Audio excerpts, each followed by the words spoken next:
Afternoon, Sir Jeremy. Good morning. Apologies for not logging on earlier. I'm afraid I was unaware of the existence of this hearing. So anyway, there we are. We're here now, and someone will have to tell me what it's all about. Judge, good morning. And I think there's some feedback because there may be two links running. That seems to be better. We seem to have cured that.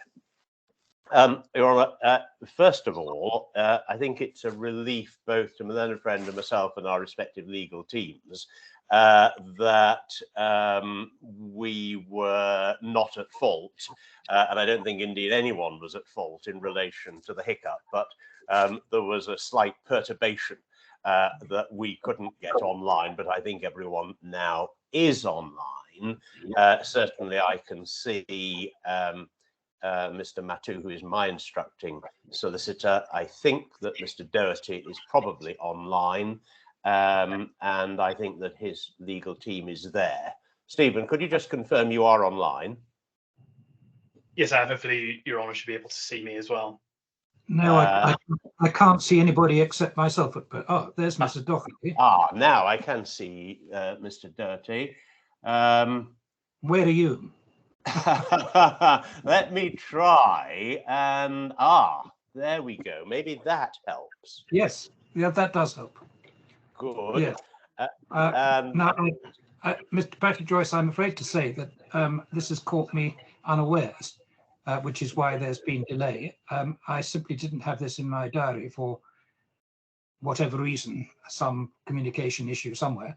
So I'm completely in the dark as to what the substance is that I have to deal with today. Right, and that obviously means that the court has not had an opportunity to do any pre-reading.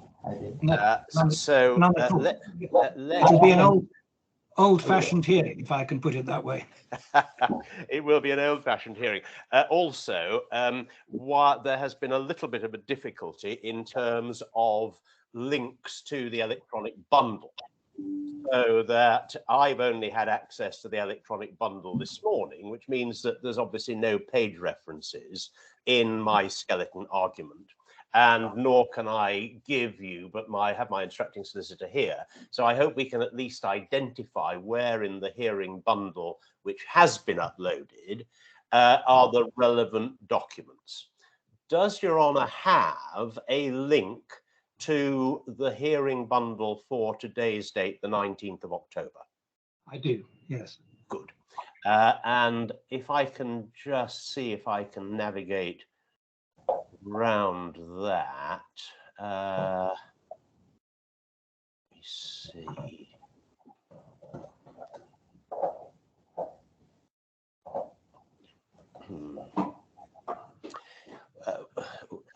Rather than waste time trying to navigate round that, I will ask my instructing solicitor to look for the relevant documents. Your Honour will remember that this matter was last before the court on the 31st of July, when the order was made, and I can read the order into the record, that the claimant and proposed additional claimant, who is sometimes abbreviated as PAC, shall file and serve draft revised amended particulars of claim by the 7th of August.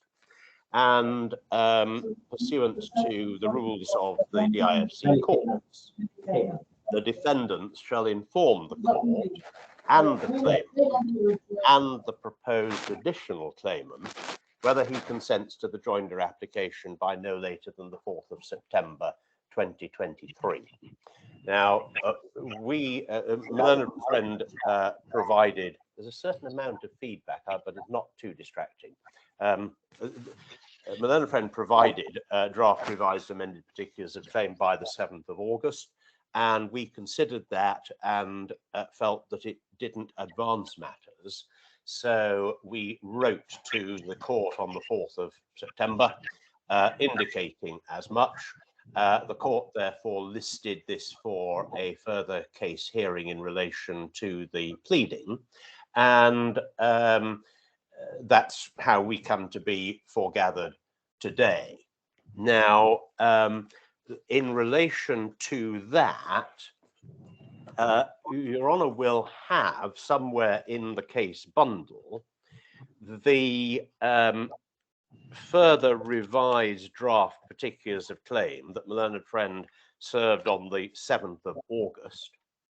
And there is then a skeleton argument from each side, which addresses the two questions which were left outstanding on the 31st of July, namely proper jurisdiction, because you'll recall, Your Honour, that there was an incompatibility between the way in which the matter had been put by my learned friend in the draft amended particulars of claim then before the court dated the 5th of June, and the way in which he was putting his case in his skeleton argument, paragraph 13.5, for the court's reference, on the 31st of July. There's another feedback. I hope, I don't know whether it's, I don't think it's my microphone. Anyway, it's gone again. So there is a question of jurisdiction, and my learned friend has now pleaded a case, clarified his case, but we say that means that the Hong Kong courts and not the DIFC courts are engaged, because you'll recall, Judge, that there were, the question is whether my learned friend is relying on an employment contract, which was a document embedded in a larger employment letter. The employment contract had a choice of court clause of the DIFC courts. The employment letter, within which the contract was one of the schedules, had a choice of court in favour of the Hong Kong Special Administrative Region, and it also had a clause establishing jurisdictional priority, saying that in the event of a incompatibility, failure for one to read across to the other, then the letter took preference over the contract, and therefore, in our view, if my learned friend is, as he now appears to be doing, relying on the composite letter and contract as the employment contract, then the jurisdiction clauses must apply. So we need to resolve what is the proper jurisdiction. But also, Your Honour will recall that there were issues about proper pleading in relation to reliance and inducement, which lay at the heart of, in fact, both the claims the learned friend was advancing in relation to breach of fiduciary duty, and also in relation to deceit and misrepresentation. Now, my learned friend attempted to, he made changes between the draft which was before the court on the 5th, dated the 5th of June, before the court on the 31st of July, and there's a revised draft of the 7th of August, which we have actively considered, we have scrutinized, because we do want to move this forward. And I will come back to that point in due course.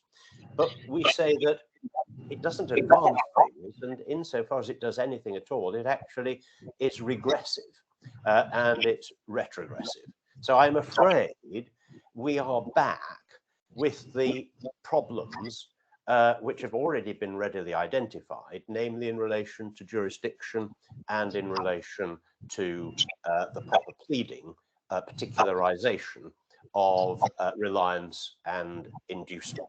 I hope I've set that out completely even-handedly so that the court is apprised of where we are, and it may then help if I can look to my instructing solicitor and co-counsel to indicate where in the bundle, because I have them in hard copy, we find both the defendant's skeleton argument for today and the claimant's skeleton argument for today. Well, I think they're in section G, so I can find those. But let me just ask a question. This is coming back to me, of course, for, as a form of recollection of what happened before. No one seriously wants to have two lots of litigation going at the same time in Hong Kong and in Dubai, do they? Yes. Well, and we've addressed, I have taken instructions on that point, and on the basis that my learned friend seems to be putting the entire case within the Hong Kong jurisdiction, as long as everything goes to Hong Kong, claim and counterclaim, and all of the points are argued in the proper jurisdiction, my client is happy for the matter to be transferred, these proceedings to be stayed, and the matter to be heard in Hong Kong. So we have been mindful of that, and that is how we would propose to solve the jurisdictional issue. And then probably comes a matter for the Hong Kong courts as to whether there's been proper particularization. If my learned friend simply carries over the draft pleading that he presently has. Yes.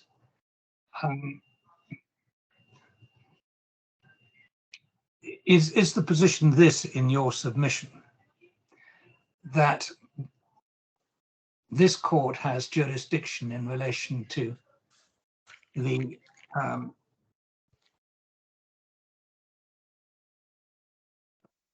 original claimant, and the Hong Kong court has jurisdiction in relation to the proposed claims? Is that technical position? No, unfortunately, it isn't as simple as that, Your Honour, because you will recall that the defendant's position was that his case is that he was employed under the employment contract, and the employment contract does plainly provide for governing law and choice of court. But my learned friend, for reasons which I can surmise, wishes to rely not only on the employment contract, but also on the employment letter. And he's now saying that there was one employer, and that is R.E. Lee Middle East, Relime.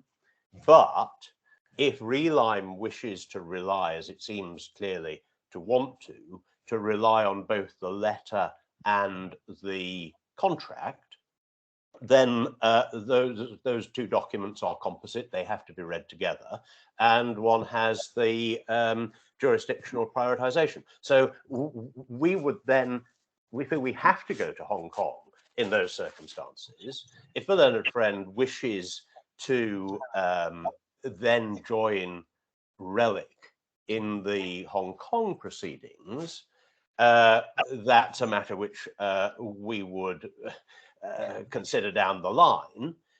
We don't think there is really any claim, but we will keep our powder dry in that regard. We obviously have a counterclaim in relation to expenses and commission and matters like that. And as long as everything is before the appropriate court, we think that that's how it has to proceed. And as we see the jurisdictional point at the moment, we can't see any alternative court to the Hong Kong Special Administrative Region Courts. All right. Your Honour, yes, I have a fair Mr. bit to say about that, and I don't know how much you want me to get into substantive submission today. I'm concerned about what my learned friend says on a number of fronts. I just wanted to, Mr. Doherty, if you can just outline your basic position, then what I think I propose to do is to take 5 or 10 minutes out just to read the skeletons, because that's going to be the quickest way for me to get to grips with what's going on. But if you can, you just tell me an outline what your position is in relation to the applications which are being made today. I'm not sure I've had the applications actually identified, though I understand broadly what's an issue. Yes, Your Honour. Well, I suppose that was the first point, is that there is no application for a stay. There is no application challenging jurisdiction. the reason that we're on today was to revisit the joinder application in the light of a number of amendments that were being made. And I propose to take Your Honour through precisely what you said at the last hearing. But at least as regards this jurisdictional point, the Hong Kong point, if I can call it that, this has already been the subject of a considerable discussion the last time we had a hearing.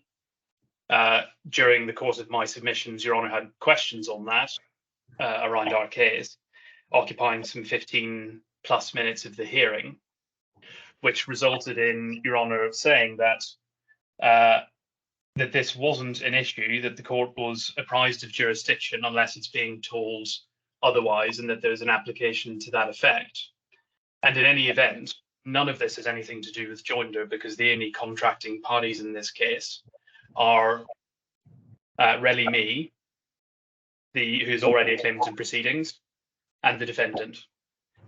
So it has nothing to do with the joinder application, which is what we're considering today.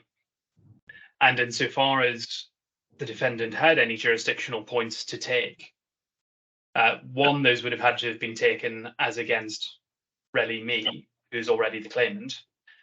The defendant has already made, amongst other things, applications to strike out. It's already pleaded a substantive case, albeit we're now back to a position where that case is being struck out. Where had this been brought before the court on the basis of a jurisdictional issue, we would have made submissions on them having already submitted to the court's jurisdiction.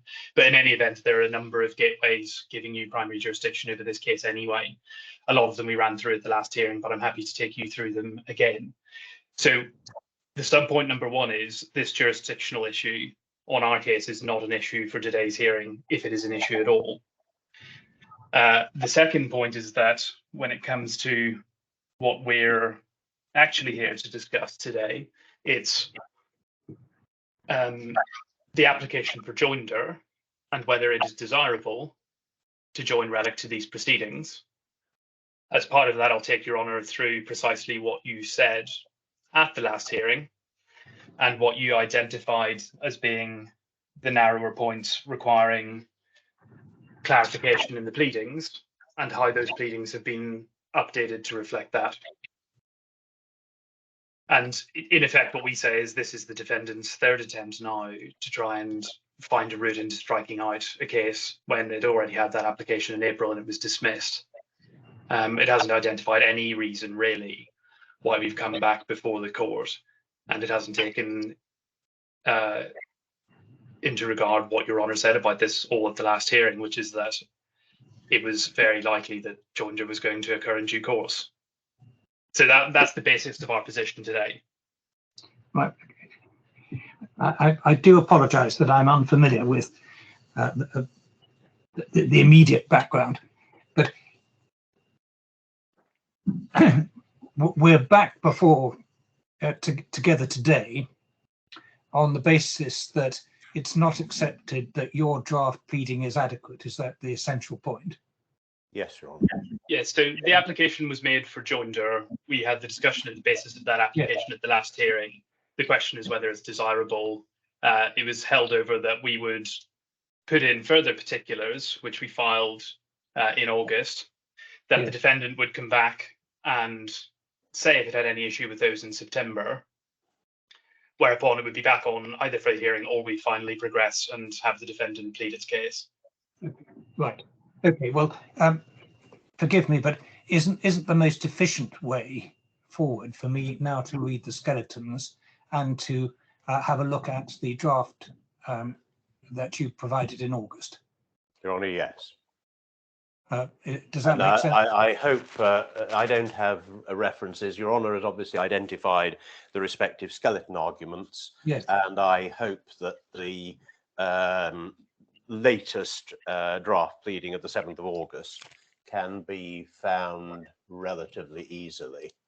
Well, if someone could locate the 7th of August draft, that would be very helpful. I'm looking to my co-counsel. We can't find it. The other matter I should draw to the court's attention is that we saw the need for a transcript so that you have an official transcript. That was only forthcoming this morning. So again, I can't provide you with references, but what I have done is obviously listen to the YouTube recording. So I am aware of the exact contents, though not of the form of the transcript, but that will be uploaded and will be available for the court's benefit. So you will have the ipsissima verba, if one's still allowed to use Latin. Yes, well, I may or may not recall what I said. Yes. And Your Honour, in terms of documents, it's section B, tab 2, starting at page 35. And okay. Your Honour may also be assisted in understanding, or at least what I had understood the basis of today's hearing to be, if you look at the correspondence at section J, particularly tabs 1 and 2, which are the defendant's letter to the court explaining why, on its view, we're back on today and the claimant's response to that. Right. Well, that's very helpful. Realistically, probably the sensible thing is for me simply to take half an hour, is it? I'm obviously content for Your Honour to take as long as Well, is I'm needed. just looking for some guidance as to how long people think it will be needed. Your Honour, it's plain. I think it's plainly a case of a stitch in time will save 9. I think that with respect, both skeleton arguments are purposeful. So I think the court will derive benefit from that. And the court does need to match that up with the present pleading. So there is a certain amount of time taken. Half an hour, I would have thought, is minimum, but the court is quick. So maybe we see how we go in half an hour's time. Well, let's try half an hour, shall we? And I'll come back to you and tell you if I need more. But I think that's going to be much more efficient than me floundering about while you address me on matters that I simply haven't had time to really grapple with. All right, where are we now? We're at, I make it 20 minutes to the hour. Yes. So we'll recongregate at 10 minutes past the hour, please. Yes, Your Honour. Right, and apologies for this. As I say, there's some miscommunication somewhere. Not at all. There've been a few glitches along the course. And just by way of indication, how long is this hearing expected to last? Well, I think it's listed for 2 hours, but I put a time estimate of 90 minutes in because I don't think it will take that long, and it may even be shorter. Right. Okay. Well, so we're not in difficulty if I take half an hour now. No, I don't think so, Your Honour. Very good. All right. Well, let's do that. Half an hour from now, please. Thank you. Thank you. I'm back. Are the parties there?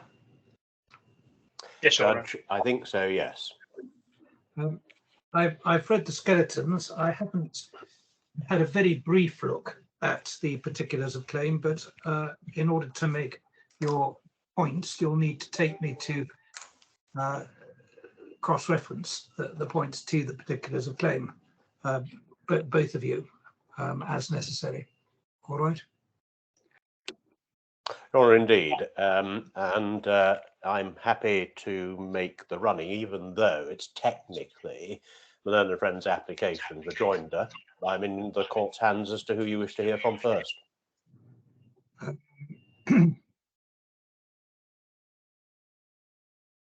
I think it's as broad as it's long. You're taking objection, so why don't I hear from you first, and then Mr. Doherty can respond. Your Honour, so be it. And what I would plan to do is say some very short words by way of opening. Your Honour has had the opportunity of reading. Sorry, it seems to be feedback again. Your Honour has had the opportunity of reading both skeleton arguments, so they will be at the forefront of the court's mind.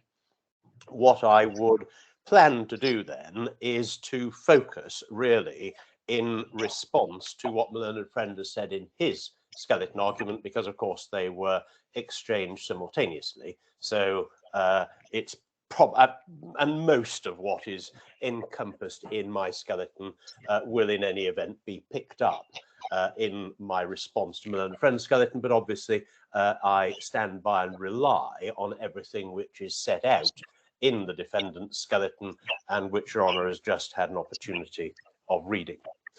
Let me begin, Your Honour, by making one thing absolutely clear, because there is, coming through in Malone and Friends submissions, a strong undertow suggesting, indeed contending, that the defendant seems to be being obstructive or awkward or downright cussed. That is not right. In the defendant's view, there is absolutely nothing in this claim against him, and he has full entitlement to unpaid expenses and commission from the claimant. He wishes to prosecute his claims as quickly as possible. But that said, it is also the defendant's view that one, the claim must be brought in the right jurisdiction, and two, he should not, as a professional individual, be faced with what in other cases has been referred to as a bandied about speculative fraudulent claim in any jurisdiction.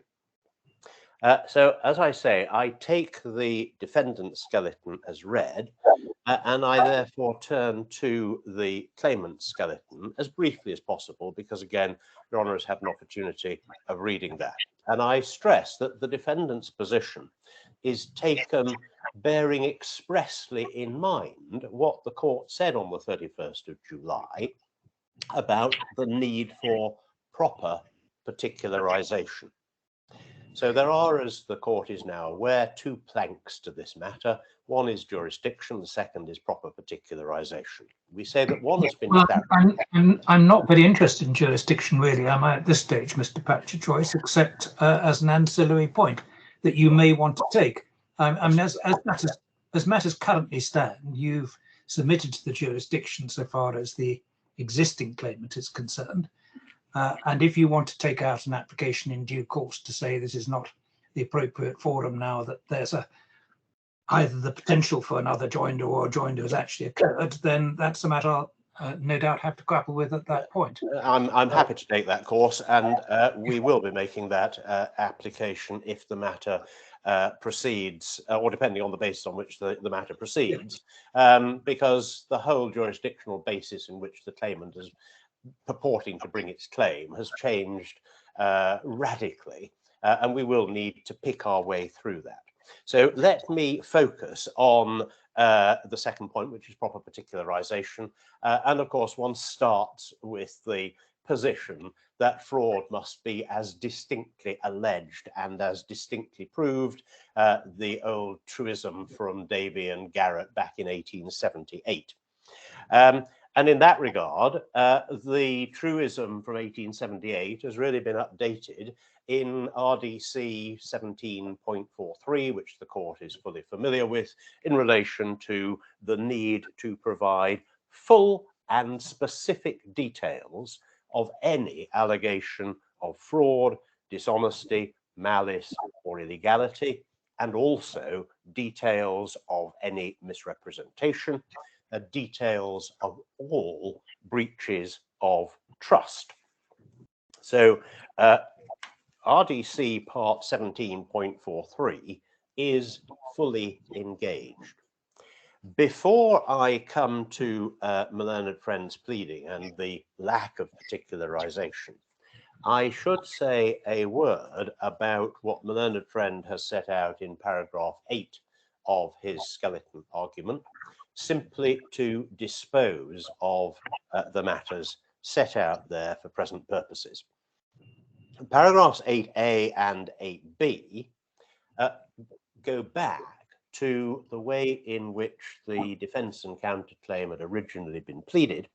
That has, of course, that previous iteration has been overtaken by events, and indeed it's been made really redundant by the serial needs for the claimant to attempt to replead its case. So for present purposes, A and B really seek simply to deflect attention from what is the proper focus, which is whether the claimant's case, and here I used claimants to include the proposed additional claimant. I don't intend to read that distinction into the record at every opportunity, take it as read.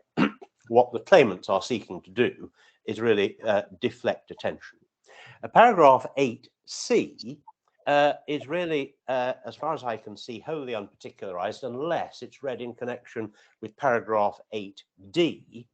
But if it's unparticularized, I really can't respond to matters which are unparticularized. But more importantly, for present purposes, it's again a reference back to the deflection of attention because it again relates back to the redundant pleading. 8D is an article on the web. Well, I've been able to locate the article on the web. I've read it, even though it isn't in evidence. I have to say it is illiterate. It is social media tittle-tattle, and it really doesn't speak to or otherwise relate to how the claimant's case should properly be pleaded. Sorry, I don't mean to interject, Your Honour. On the point of it being unevidenced, all of this materials in section K, I don't mean to bring you to it there now, but it is there. Well, at present, I regard this as all a bit beside the point. Can we just focus on the question of the particulars, whether or not scurrilous activity has been taking place where it ought not to, whether by professional people or otherwise, I may have to deal with at some point. But let's just focus on what really matters for today, shall we? On the point as regards 8G, I can put your lordship's or your honour's mind at rest totally. It's focused on Mr. Matou, and I am absolutely clear that all that he has done is reposted matters which were in the public domain. But let's leave that on one side and look. Let's leave it on one side, but I do make it plain that I don't believe that any solicitor fulfilling his duties and as a matter of professional conduct ought to be commenting at all on matters in which he is involved in court in social media, full stop. Well, so Your Honour, at the end of the day, it's a matter for others whether they regard that as professional misconduct or not. But I don't look upon that with any favour at all. But let's put that to one side because that's not what I'm concerned about today. Your Honour, absolutely. So let's turn to particularisation. And as I say, it's convenient to look at the learned friend's submissions against the pleading, which is I've identified as the 070823 amendment. And Your Honour will have read what I said in paragraph 5, that it's not easy to pick one's way through the 070823 pleading because it contains red type, some of which was already in existence, but I've done my best. So, Your Honour, let's look at what my learned friend has said by way of amplification of his case. And fiduciary duty begins at paragraph 14 of my learned friend's skeleton argument. Yes. Now, as the court is well aware, and the substantive position is set out in paragraph 15. So what I will do is comment on each of the subparagraphs of paragraph 15. Before I get there, the court is aware that the defendant's primary case is that there simply is no scope for any fiduciary duty to arise. Your Honour has seen that in paragraphs 42 to 62 of the previous skeleton for the hearing on the 31st of July, and those submissions are renewed. But even if the court is against me on that primary submission, the real problem is that the facts giving rise to a case in breach of fiduciary duty must be pleaded, and that has not happened. So if we look at paragraph 15A of my learned friend's skeleton argument, he first picks up on paragraph 6 and makes clear that he pleads now that the employment was only by relime and not by relic. matter which probably goes to jurisdiction. Paragraph B, he refers to paragraphs 7, 10 and 11 of the 0708 amended particulars of claim. But Your Honour, each and every one of those references paragraphs 7 and 10 relate to the employment letter, not the contract. Paragraph 11 relates to the contract. It therefore demonstrates the claimant's continued reliance on both, and we're back to having one's cake and eat it in fox and hounds. Paragraph 15 or paragraph 15C relates to paragraph 15 of the amended particulars of claim. But essentially, what my learned friend has done at this point, and indeed consistently throughout, is to plead business process, or what can best be described as business process, business systems, how the R.E. Lee International Organization should work. But of course, pleading process, pleading system, says nothing about what actually happened. And that dichotomy at the heart of my learned friend's further amendment really is the key in our submission to the whole, or in large part, the problem. Now, Your Honour can read what's said in paragraph 15, the amplification, but in our submission it is absolutely clear it only purports to plead business process. The next amendment is to be found in paragraph 17, and as Your Honour sees, this purports to deal specifically with the defendant's awareness, defendant's knowledge.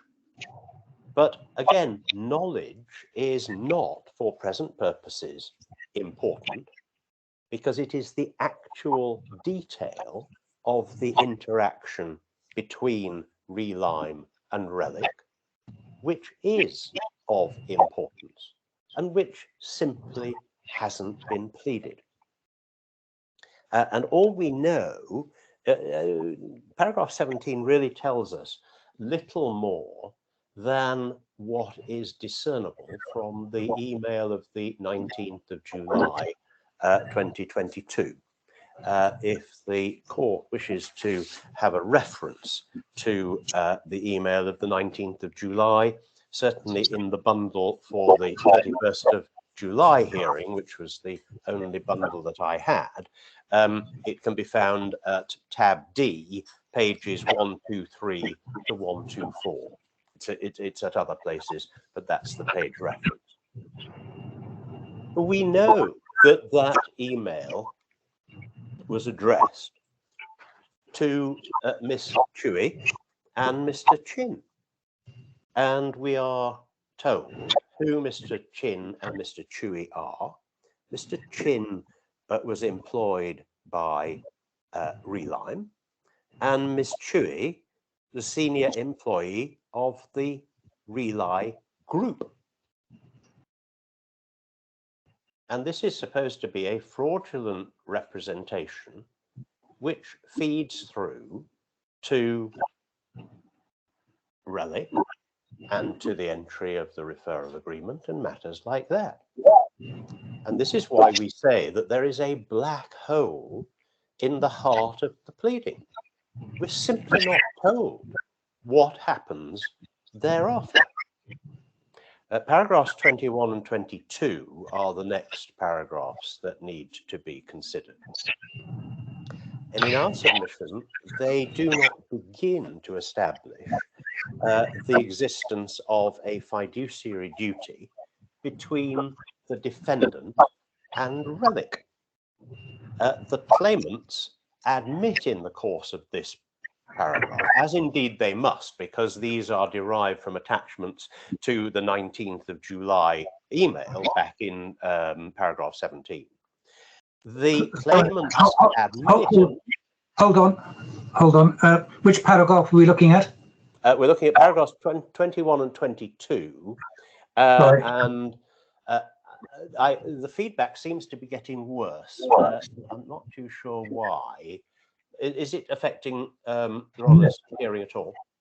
No, I'm not getting any feedback at all. Oh, well, that's good. It must be my end, and I will persevere and ignore it. No, I'd moved on from paragraph 17, Yes. which is the beginning of the black hole, and I then looked at paragraphs 21 and 22, and they, of course, relate back to paragraph 17 because the email of the 19th of July 2022, copy of which, as I say, is to be found at D123 to D124, that lists the attachments to that email. And therefore, in the course of paragraph 21, as now expanded, the claimants acknowledge and therefore admit that the defendant provided copies of King Barnes Consultants' certificate of incorporation, evidence of King Barnes' business address, evidence of King Barnes' partner list, evidence of King Barnes' trade license, and evidence of King Barnes' memorandum of association.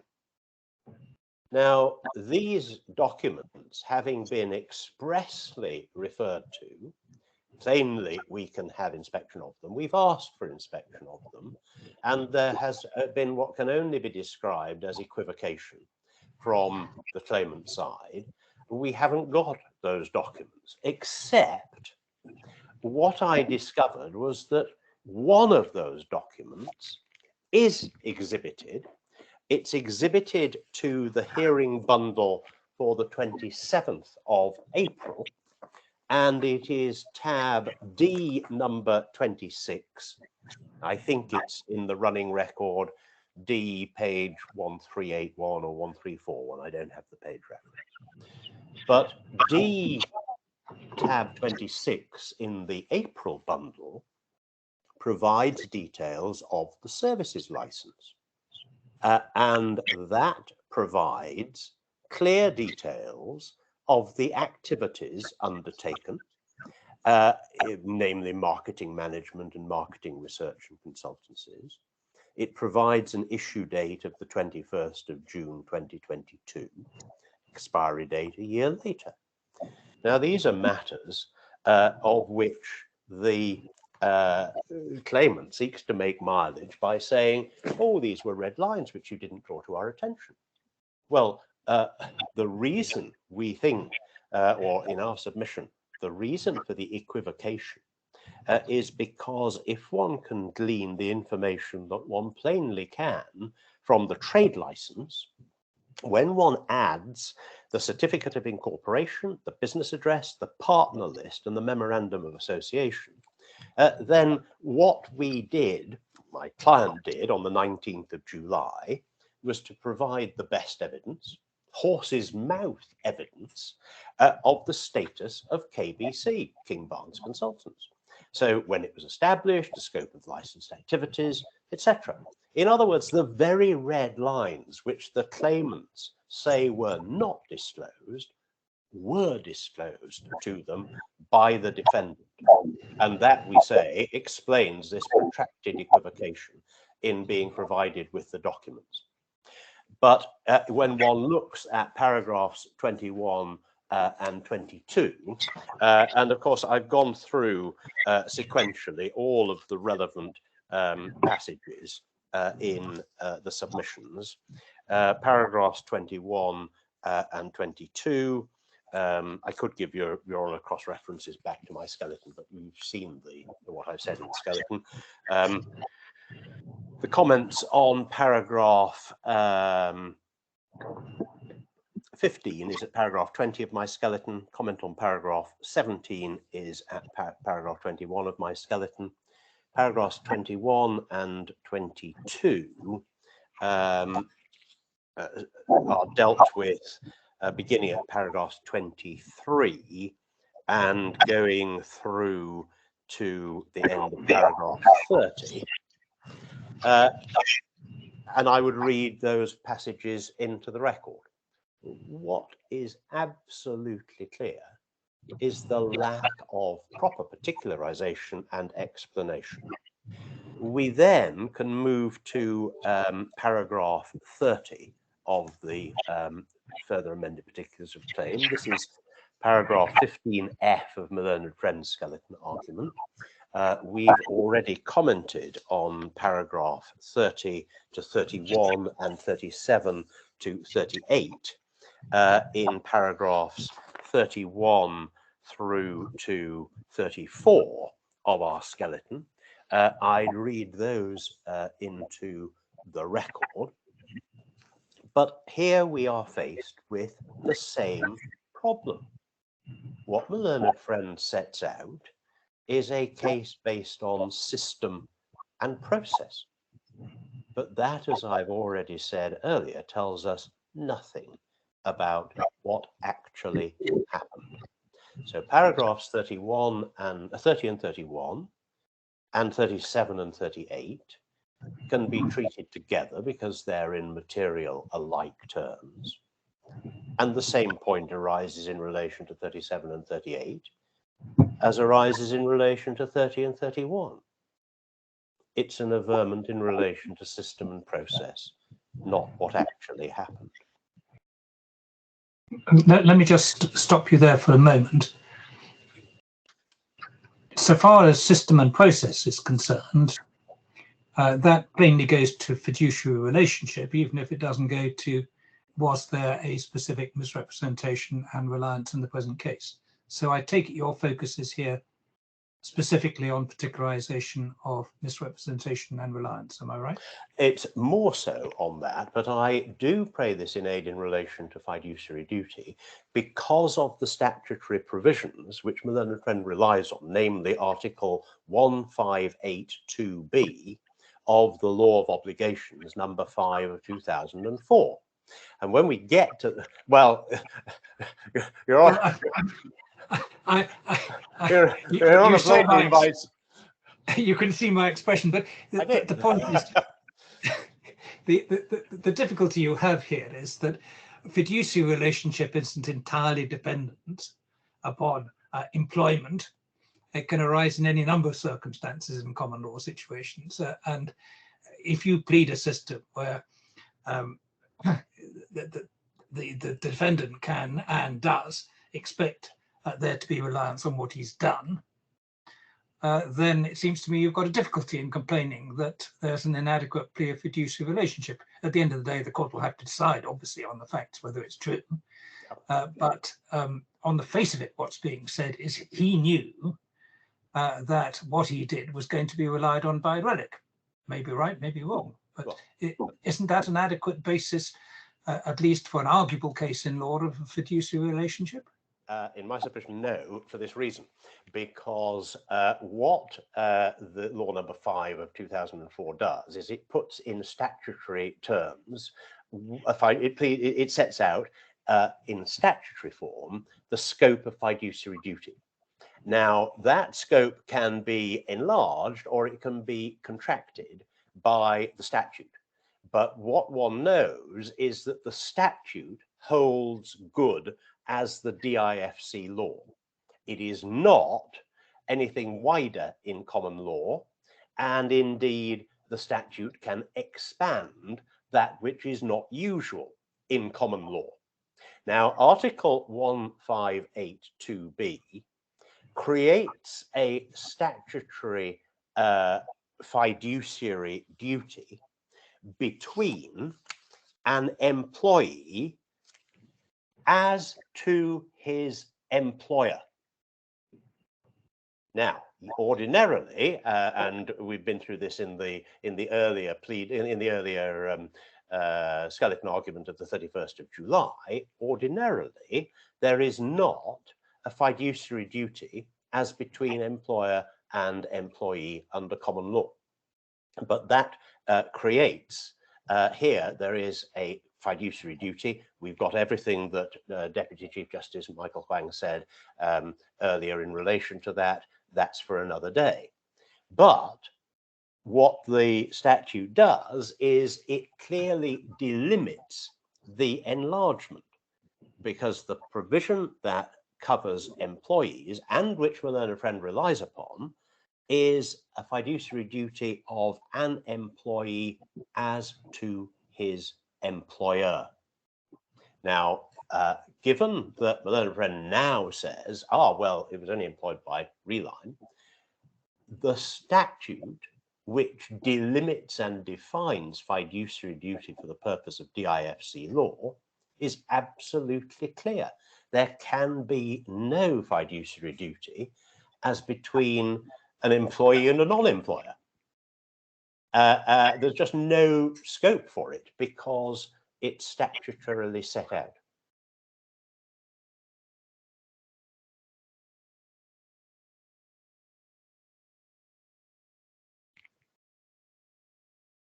And Your Honour, that is essentially the point which arises at the next substantive paragraph in my learned friend's skeleton, where he looks at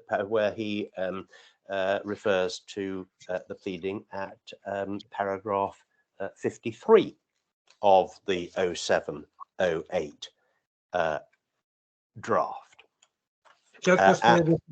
Just bear with me a moment, Mr. Patrick Joyce, if you wouldn't mind, while I'm just reading the relevant paragraphs.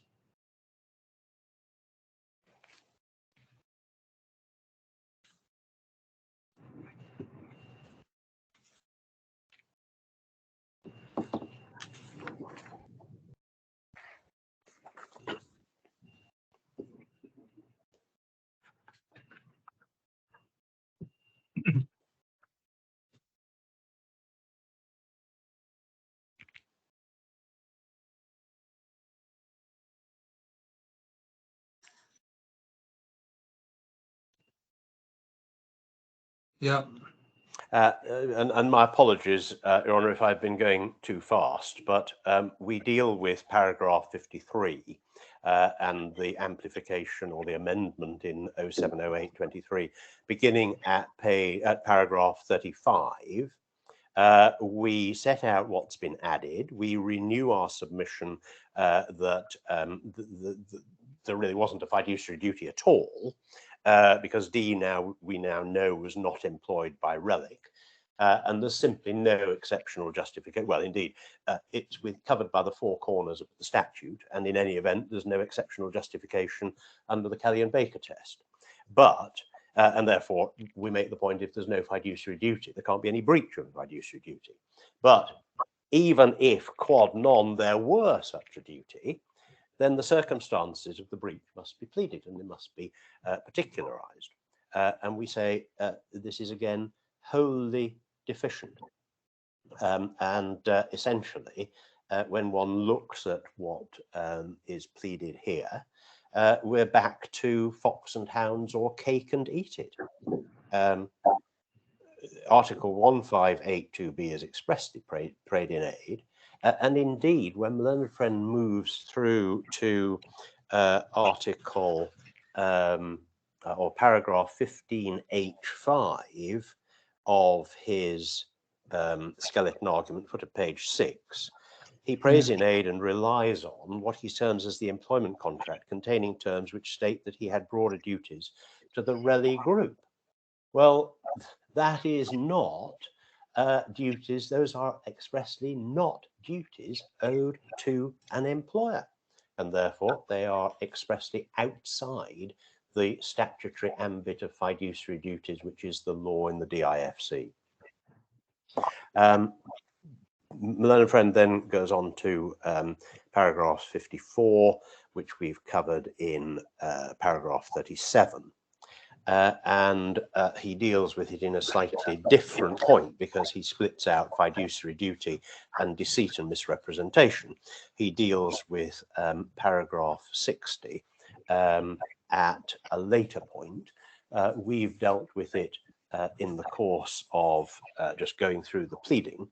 And the points that we make in relation to the pleading or the amplification of deceit and misrepresentation are set out pages 9 through to 11 of our skeleton argument, which is basically what the learned friend has added to paragraph 60, and we've taken each and every element of that.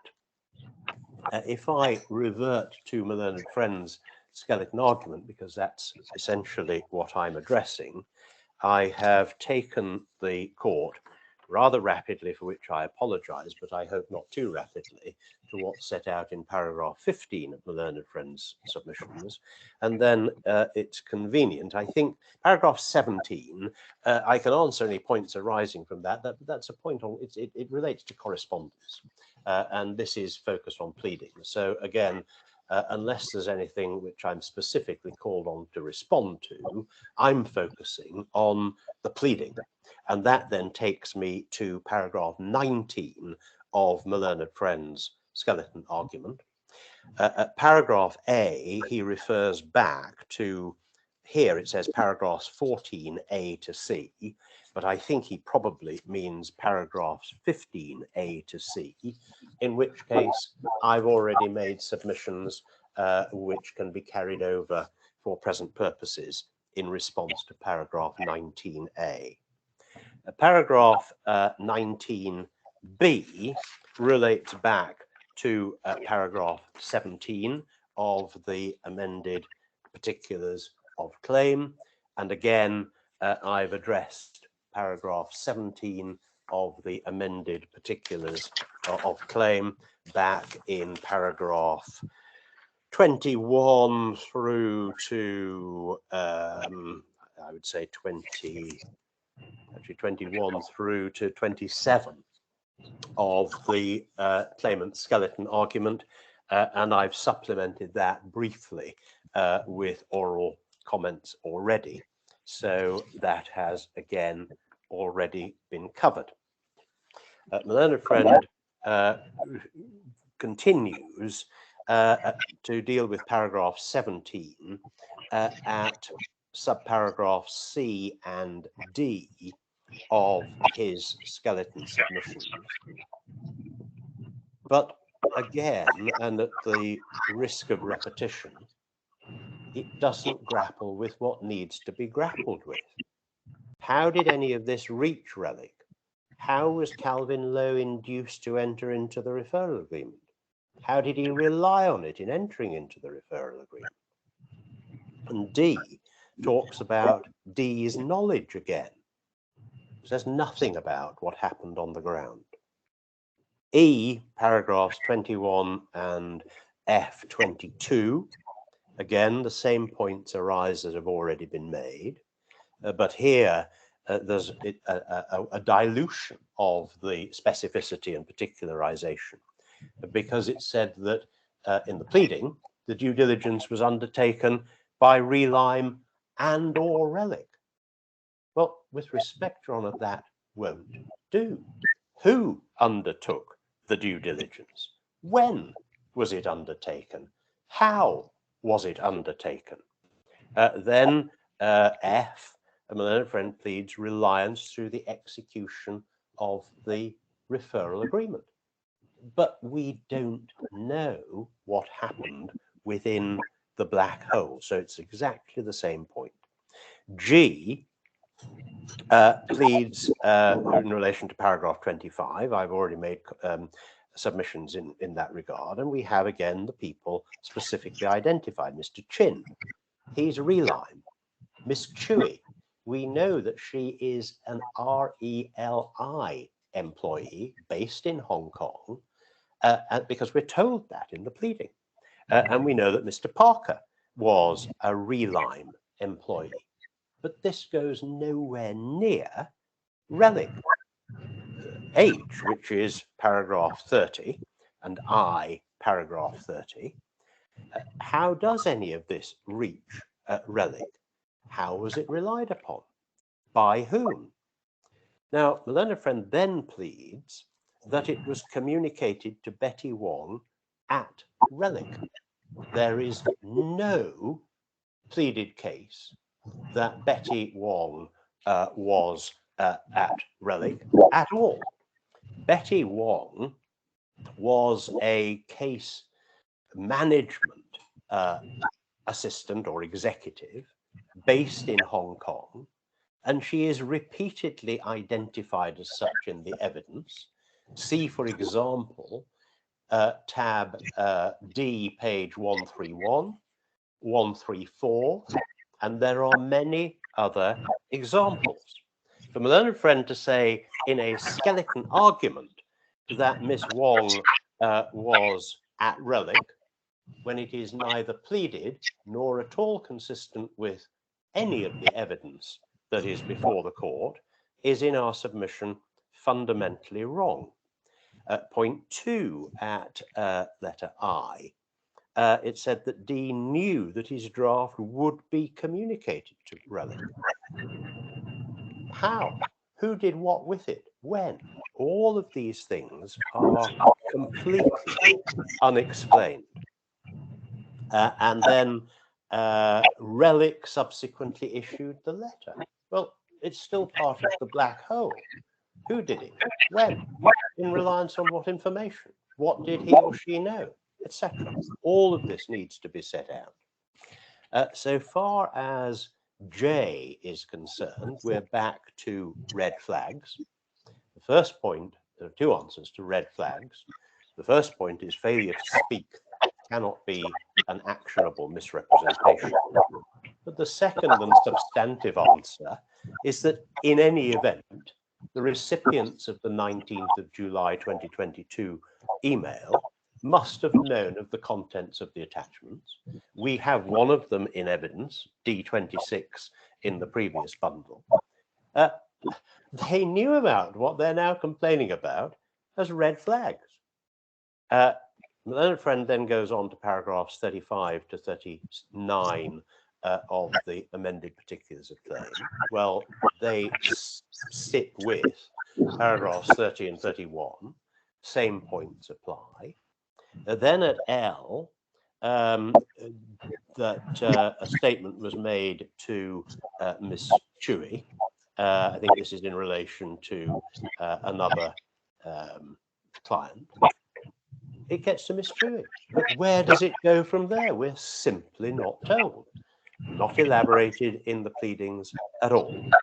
Paragraph 59 of the, this is M of my learned friend skeleton, paragraph 59 of the draft amended particulars of claim pleads nothing new.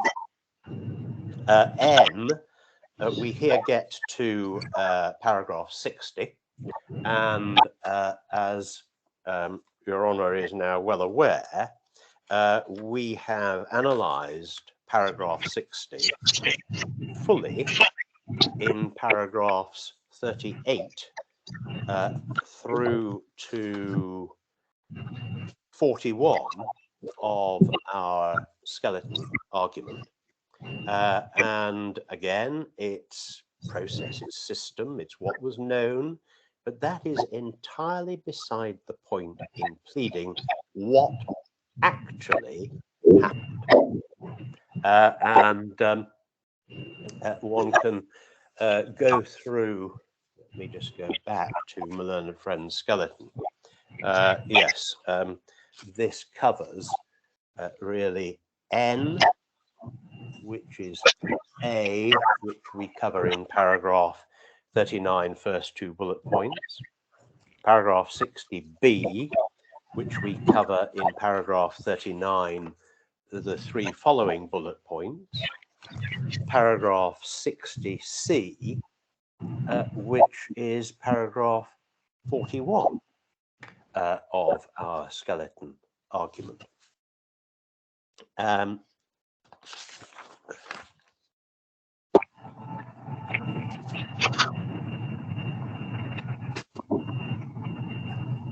Another friend in paragraph O, this is at the foot of page 10 and over to the top of page 11, says at O little Roman 3, the defendant made representations directly to Miss Chewy in her capacity as a senior employee of the Relly Group, brackets, and therefore relic. That's not pleaded. And she is, as far as we can see, based in Hong Kong, with R.E. Lee International, LLC. And in any event, things get to her, but where do they go from then? And this really brings us on to what's set out at subparagraph P of my learned friend's skeleton. How did Mr. Lowe rely on the representations? It's not explained. You look at the email of the 19th of July, and there was no representation as regards KBC's bona fides. You look at paragraph P3, the referral agreement was entered into through Calvin Lowe, but it's unexplained how he was induced or relied onto it, or relied on it. And then at little 4, the averment or the submission is it permitted numerous clients to use King Barnes as a referral source. But this is unparticularized. Who permitted what, when, and how? I don't think I need deal with paragraphs 20 and 21. And the legal principles are set out in paragraphs 22 to 25. But I would simply, in this regard, remind principally my learned friend as to the purpose and requirements of pleadings, which we've sought to set out as briefly as possible in paragraphs 43 to 47 of our skeleton. And we do that to explain why in our submission insistence on a properly pleaded case is so important. We have taken the now well-established and much relied upon comments of Mrs. Justice Cockrell in King and Stiefel, that there are 3 purposes for pleadings.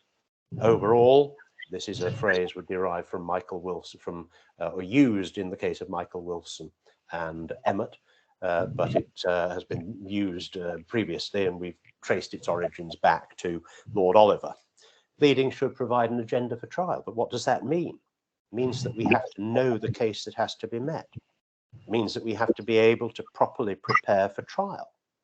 And just as importantly, in the present context, pleadings should act as a critical audit for the existence of a complete cause of action. And we then go on to cite, again, a fairly well-known passage from Playboy Club and Banca Nazionale del Lavoro. The pleading of fraud or deceit is a serious step with significance and reputational ramifications going well beyond the pleading of a claim in negligence. Courts regard it as improper and can react very adversely where speculative claims in fraud are bandied about by a party to litigation without a solid foundation in the evidence. And the factual matters relied upon in our submission, we interject, must be pleaded. So when one looks at it, stands back from the present draft, we're no further forward because we don't know anything more about what actually happened than we knew on the face of the pleading of the 5th of June. So it provides no agenda for trial. It does not inform the defendant about the case he has to meet. It does not enable proper trial preparation, and it fails the critical audit test. This should not be overlooked, that this is the claimant has chosen to plead a case in fraudulent misrepresentation against a professional man. We say they've had ample opportunities. We've listed the opportunities in our submission at paragraph 48. Had ample opportunities to plead it properly. Started in January, another attempt in May, further attempt in June, latest attempt in August. And I'm sorry to have to say this, that the conclusion is that it is entirely speculative, entirely unparticularized, and is, to use the phrase from Playboy Club, a bandied about fraudulent claim. So we say, so far as present purposes is concerned, there is absolutely no basis whatsoever for joinder. And of course, my learned friend says, oh, well, there's no application to strike out. We are trying to get to a case which is properly pleaded. We have now had the 4th attempt, and in our submission, it remains deficient. But we do need to get to finality of this exercise before we can come back and say, well, if that is your best shot, and if that is what you say in fulfillment of RDC Part 17.43, it frankly isn't good enough, and it should be struck out. So this, I'm afraid, is the first stage of a multi-stage procedure. But I've been rather quick. I hope I've not gone too fast for the court. May I just put you on pause and inquire of my co-counsel as to whether I've missed anything? Those are my submissions, Your Honour. Thank you very much, Mr. Joyce. Doherty. Yes, Your Honour. I'm conscious that you've obviously heard a lot of argument about these issues in April and in July, as well as today. The way I'm going to propose to tackle this is first to remind Your Honour of the points that you flagged at the last hearing that you wish to be addressed. The second, can I just tell me what you're going to say, and then I'll tell you what I think you need to cover in particular. Sure.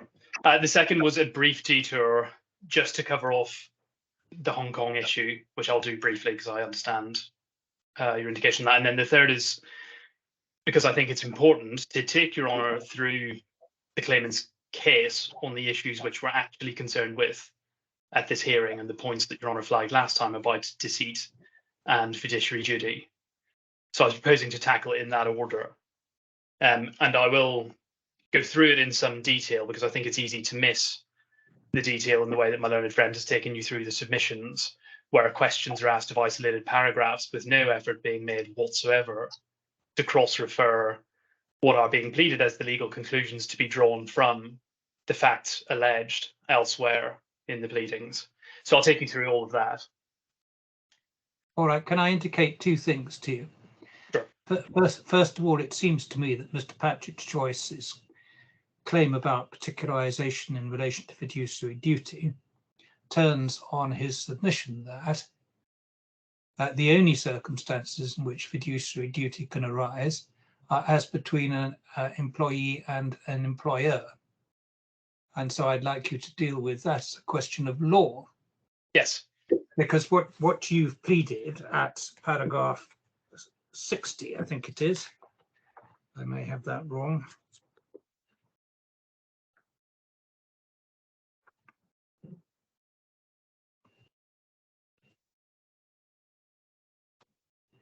Not 60. I believe it's paragraph 53. It is indeed. Fiduciary pursuant to Article 1582B or the defendant otherwise acted for Relim and Old Relic in circumstances which gave rise to a relationship of trust and confidence. Yes. Now, if Mr. Patrick Joyce is right that as a matter of law, what you've pleaded there can't give rise to a fiduciary duty, then you would be wholly dependent on showing an employment situation as between Relic and Mr. Khan, if there is to be a fiduciary duty. So I'd like you to address me on that. Yes. Then the second area that I would like you to address me on is obviously what Mr. Patrick Joyce describes as a black hole. I'm certainly conscious that where you've got an offshore entity that is entering into a referral agreement, almost invariably that offshore entity will do what it's told by the ultimate beneficial owners. I mean, that's how life is.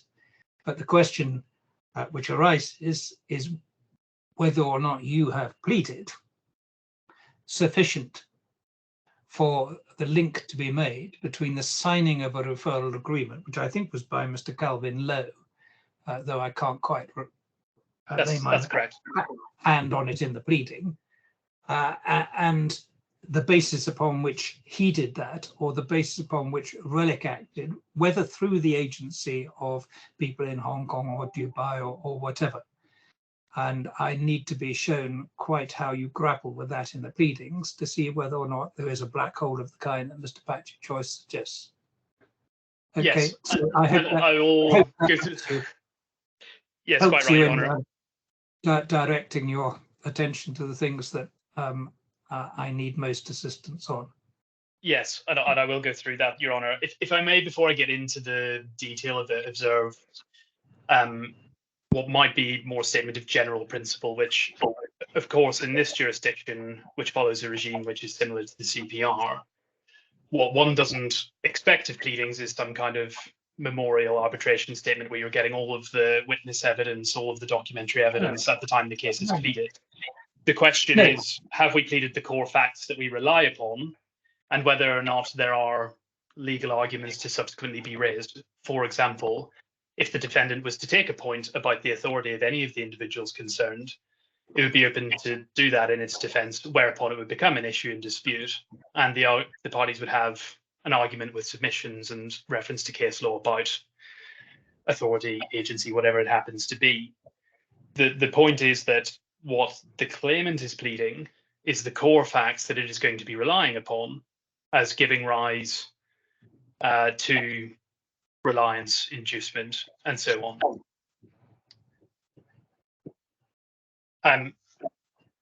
As I say, I won't dwell on the law, and again, this is another point before I get into the substantive submissions. It bears reminding, though, that the test to be applied in this instance is whether it's desirable to join Relic. What we must be careful not to do is to enable the defendant to reopen on a second or perhaps even third attempt, arguing various points that it already raised in its strikeout application, which was dismissed back in April.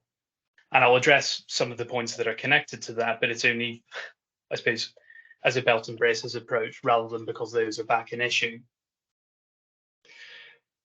As I say, coming on to what the revised particulars of claim do. For obvious reasons, Your Honour, we wanted to ensure that the amended particulars of claim addressed the issues which you had set out in your reasons at the last hearing. And for that reason, I've gone back to the recording of that hearing. In my skeleton, I've highlighted a number of points that you flagged, which I put down in summary at paragraphs 12A and B of my skeleton argument to highlight the narrower points, which at that time you wanted the claimants to address. And so I think it's probably worth reminding you of that, Your Honour. I'm conscious that you didn't have that much time to think about today's hearing and certainly haven't had time to go back to the hearing. But I have put down a verbatim transcript of what you said. And this was at the commencement of your reasons. I'm going to cut short a lot of this. I think there are two areas in which there's a need for further pleading. First of all, I think Mr. Pratchett Joyce is right in saying there are inadequate pleas in relation to receipt of the misrepresentation by Relic from Relly-Me. And this is an extract quoted by my learned friend, although he misses out a section which says, whilst it seems to me highly likely that what was said was passed on, there are no pleas that so state. And you then added, likewise, there's no particularity in relation to the question of reliance or inducement. Mr. Pratchett Joyce is right to point out EC 17.43, particularly in relation to pleas of misrepresentation, inducement, stroke reliance, including the people concerned. That is all the more when an element of fraud is being alleged.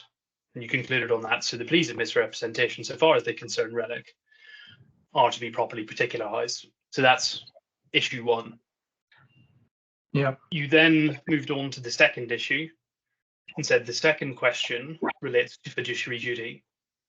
It seems to me that the more I heard from Mr. Doherty, which confirmed my immediate reaction, there is enough here to raise the argument of a fiduciary duty owed to Relic. but that the matters upon which he relied in his oral address were not matters that were specifically pleaded. And I'm looking really at paragraph 16 of the further draft particulars, and the letters referred to by Mr. Doherty recommending referral agreements and so on, as between Relic and third parties. I don't think, unless I've missed it, that there's any express reference to that, but the essence of the fiduciary relationship depends on the relationship between Relic and Relly-Me and how the two operated together. But I've seen enough in the witness statements to know that there's sufficient in fact for this argument to be run, but it doesn't seem to me that it's pleaded, and therefore particulars of those matters which are relied upon need to be set out. So breaking that down, Your Honour, it's the 2 points. It's setting out how Relic received and relied on Dee's representations. Second, it's explaining the underlying relationship between Relic and Relly-Me and the defendant's knowledge of what would give rise to fiduciary duty. So just pausing there, on this point, my learned friend came back to a number of times in his oral submission this criticism about, well, this is just pleading process, this is just pleading process. The pleading of that process was in direct response to what Your Honour observed was the key to this fiduciary relationship, i.e., and I quote, the relationship between Relic and Relly-Me and how the two operated together. Mr. Doherty, I don't need to hear you on that point, if that's relevant as a matter of law. But Mr. Patrick-Joyce seems to be saying, is saying that that's not good enough as a matter of law, that it's got to be employer-employee.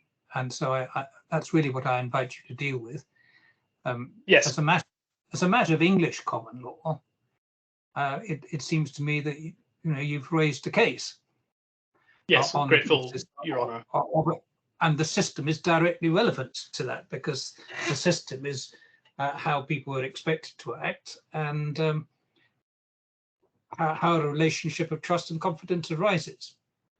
But the question is that not right as a matter of DIFC law? Yes, Your Honour, and I'll come to that. Really, the purpose of setting this all out is to frame how the claimant reacted to the last hearing, if I can put it that way. And then the final bit of your reasons, Your Honour, that I draw your attention to, and again, I quote, I say this to Mr. Pratchett-Joyce so that he is well aware, in case he hadn't picked it up, that I think that subject to proper particularisation, this is plainly a case where there should be joinder, where it would be highly desirable for these matters to be dealt with, because in the end, it's going to be much the same areas of fact that are going to be explored at the hearing in relation to both Relic and Relly-Me. And it makes obvious sense from the court's perspective for Relic to be in there at the same time. And then I think you come on to say later, I said what I just said to Mr. Pratchett-Joyce, because it seems to me that almost inevitably that one is going to finish up with a case where joinder is appropriate. Yes. No, Your Honour, I said I was going to deal briefly with the Hong Kong point. I don't really want to labour it other than to correct and again remind Your Honour of what you said at the last hearing. It was put by my learned friend in his skeleton that there was a discussion of this issue, as he put it, it was fully canvassed at the last hearing, and that it culminated in the judicial comment. The question is, do you rely on this employment letter and the failure to perform under the employment letter? Because if you do, it appears to me that you have to go to Hong Kong. I flag that because, with the greatest respect, my learned friend's statement is wholly inadequate, because it's not where the discussion culminated, it's in fact where it started. And Your Honour may recall that you asked that question, following which we entered into quite an extensive dialogue. So it was 2 hours 27 into the recording that the question was asked. It then culminates 12 minutes later, when Your Honour was going through the amendments that you expressly considered to be necessary. And I'm just going to read out what you say and leave it at that. It says, I've always taken the view that so far as the employment was concerned, we have a specific contract that has its own jurisdiction clause. Regardless, therefore, of the terms of the employment letter that would prevail, Mr. Pratchett-Joyce says it is not a contractual document at all. It's only you, i.e. the claimant, that have a problem insofar as you rely on it. It seems to me there is a potential problem, and the question that arises is whether Mr. Pratchett-Joyce is going to apply for a stay in favour of Hong Kong. He's got a problem there because he doesn't want to rely on it. The court obviously has got to take a sensible view. It has jurisdiction on the face of it and will exercise that view absent anybody telling it that it shouldn't. I think that's where we get to on this, so that for practical purposes, I don't have to pay any attention to the Hong Kong clause unless someone is asking me to. And really the point there is just to say that's precisely where we had understood the matter to be at this hearing. Unless a point is formally raised, it's been dealt with at the last hearing, and it's not an issue for today. If I may very briefly come to what that culminated in from a pleading perspective, and this is about 15 minutes later, 2 hours 39 on the court recording. What you suggested ought to be amended to clarify the position was, and I quote, if paragraph 5 was to read, D commenced his employment with Relly by entering into 2 agreements, A, and so on, that would make clear that you weren't saying there was a contract with Relic. I think that would be a helpful thing to do in the context. And if Your Honour goes to paragraph 5 of the amended particulars of claim at page 36 of the bundle,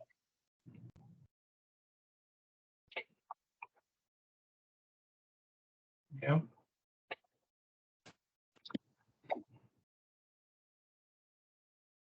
what you'll find there is that the amendments concerning this issue, concerning the contract issue, have been amended in line with those comments. So it makes it clear that the contract is with Relly, not with Relic.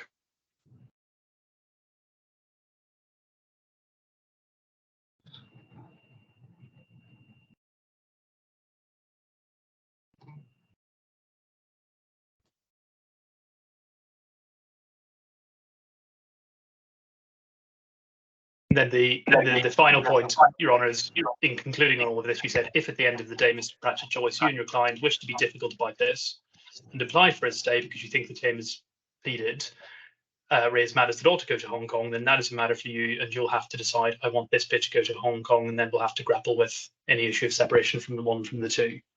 But it doesn't make any sense to do that. And as I say, no application for a stay today, and from the claimant's perspective, that's as far as we need to go for present purposes. So unless Your Honour has any questions about that, I'm going to move on to what we say about deceit. Yes, thank you.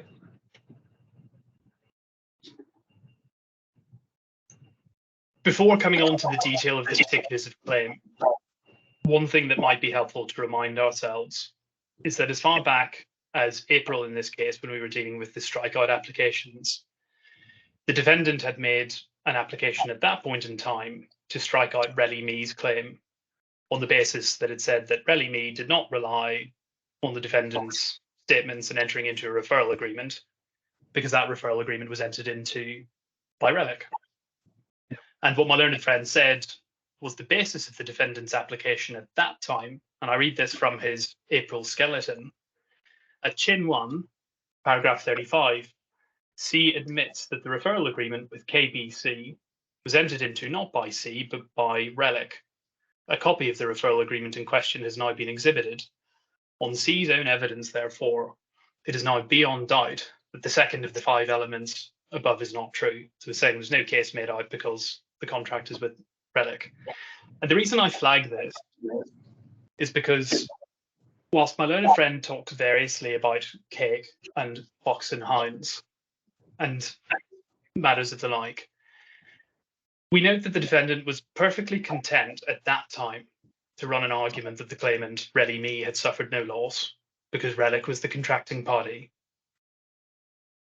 Yes, despite the fact that the defendant has known all along what Relic's connection to this case is, it's now saying that it doesn't understand it. So what we would say is that the shoe's somewhat on the other foot. Who's having their cake and eating it in this circumstance is not the claimant, it's the defendant. It's a concerted effort to avoid by any means difficult questions that the defendant knows he's going to have to answer. Breaking it down to the basics, the plea of deceit requires a representation of fact, whether by words or conduct. It requires the defendant to have known that the representation was false, that the representation was made with the intention that it should be relied upon by a person, which could be either of the claimants, it could be a class of persons of which the claimant is part, or where it's intended by the representative that it be passed on by that party. What we need is that the claimant did in fact rely on those statements and that it sustained damage. And the way that I propose to take you through this, Your Honour, is to go straight to the drafting and to look at the paragraph, which we say set out in extremely clear terms what the factual case against the defendant is and what he has to meet. So if we start with this at paragraph 15, first of all,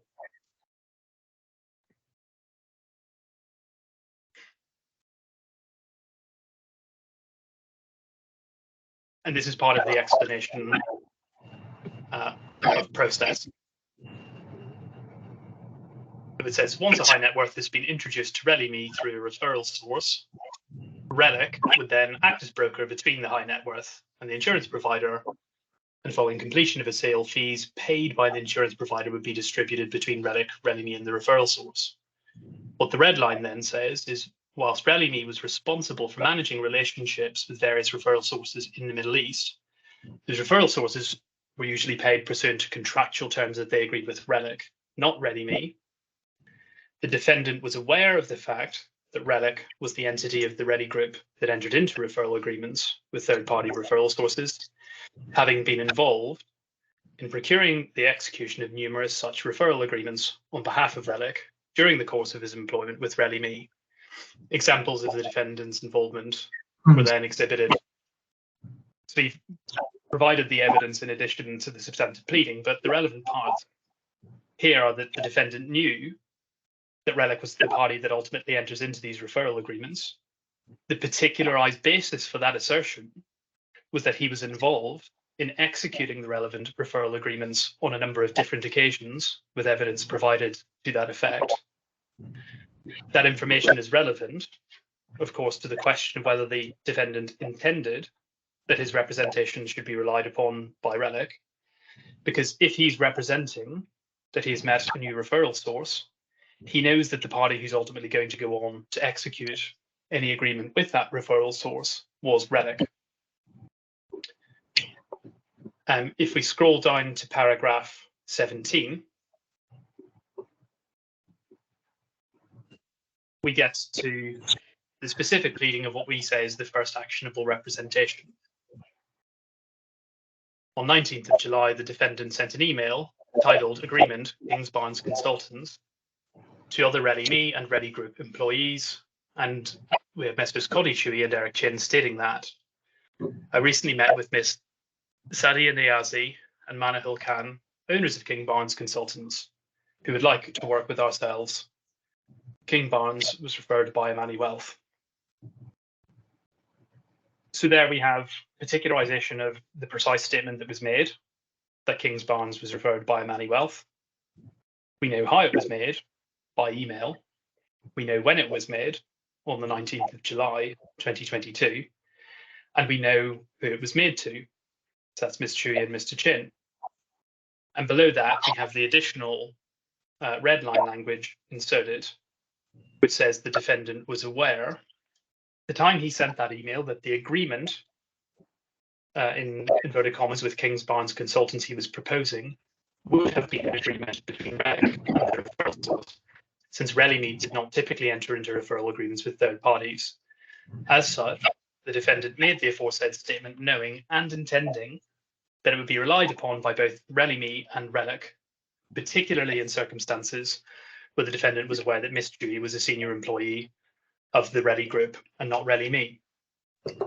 So what that is telling us is that when the defendant sent the email, he knew and intended that it should be relied upon by both RELI-ME, his employer, and RELIC, the contracting entity, and in particular that it was RELIC who was the party to the referral agreement. And we also have the plea that the representation was made both directly to RELI-ME and to RELIC through being sent to Ms. Chin. RELI-ME through being sent to Ms. Chin, RELIC by being sent to Ms. Chewy, who's operating at group level. If we then move forward to paragraph 21. What is not pleaded there is that Ms. Chewy represents RELIC as such. Well, what we say is that it was relied upon by Relic because Miss Chewy was a senior employee of the Relly Group. And we come back to that later when we get to the specific plea in deceit, which follows the factual plea. Paragraph 22, we have the factual basis upon which we say Relic relied upon the representation. It was made by entering into a contract with Kingsbarns. Sorry, I should say paragraph 21 as well. We have, first of all, the plea that based on the defendant's representations concerning the source of his introduction to Kingsbarns by Manny Wealth, the due diligence was carried out by and on behalf of Relic. As you've seen this paragraph before, but it begins based on the defendant's representations regarding the source of his introduction. Relly and or Relic conducted due diligence and compliance checks in or around July and August 22. To that effect, the defendant provided Kingsbarns certificate of incorporation and so on. And this says that for the avoidance of doubt, no checks were carried out to verify the truth of the defendant's assertion that Kingsbarns was referred by Manny Wealth, i.e. a trusted third party, nor did it investigate the personal affairs or marital status of the Kingsbarns directors or shareholders, since such checks did not form part of Relly and or Relic's standard due diligence. Paragraph 22, as I say, it's the factual basis upon which Relic rely upon these representations and the defendant's introduction of Kingsbarns by entering into a contract. So it says subsequently, on the 8th of August, following the completion of due diligence and compliance checks, Relic, in reliance upon the defendant's prior representations concerning the source and legitimacy of his introduction to Kingsbarns, entered into a referral agreement with Kingsbarns. A copy of the referral agreement is then exhibited. And we say at all material times, the defendant knew that the referral agreement had been executed by Relic, having been personally responsible for procuring its execution by the representatives of Kingsbarns. So there we have a number of points. We have the plea that the representation was in fact relied upon by Relic because it executed the referral agreement. That document is in the bundle for your note, Your Honour. It's at 167, and at 171, what you can see is it's signed by Mr. Lowe for Relly Cayman.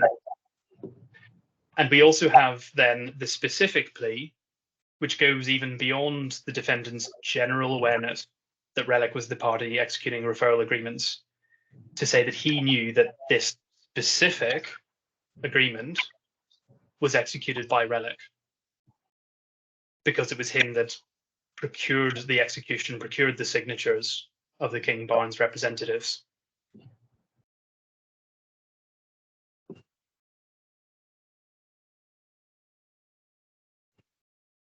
If you scroll down then to the bottom of bottom of page 45 and to paragraph 25.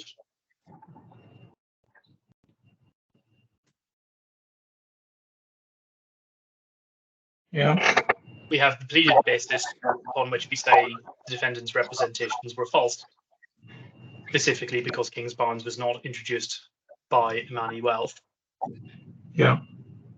We say this subsequently come to Relly and or Relic's attention that Kingsbarns was not in fact introduced by Manny Wealth because of the communication subsequently received in October from Manny Wealth, which says just that.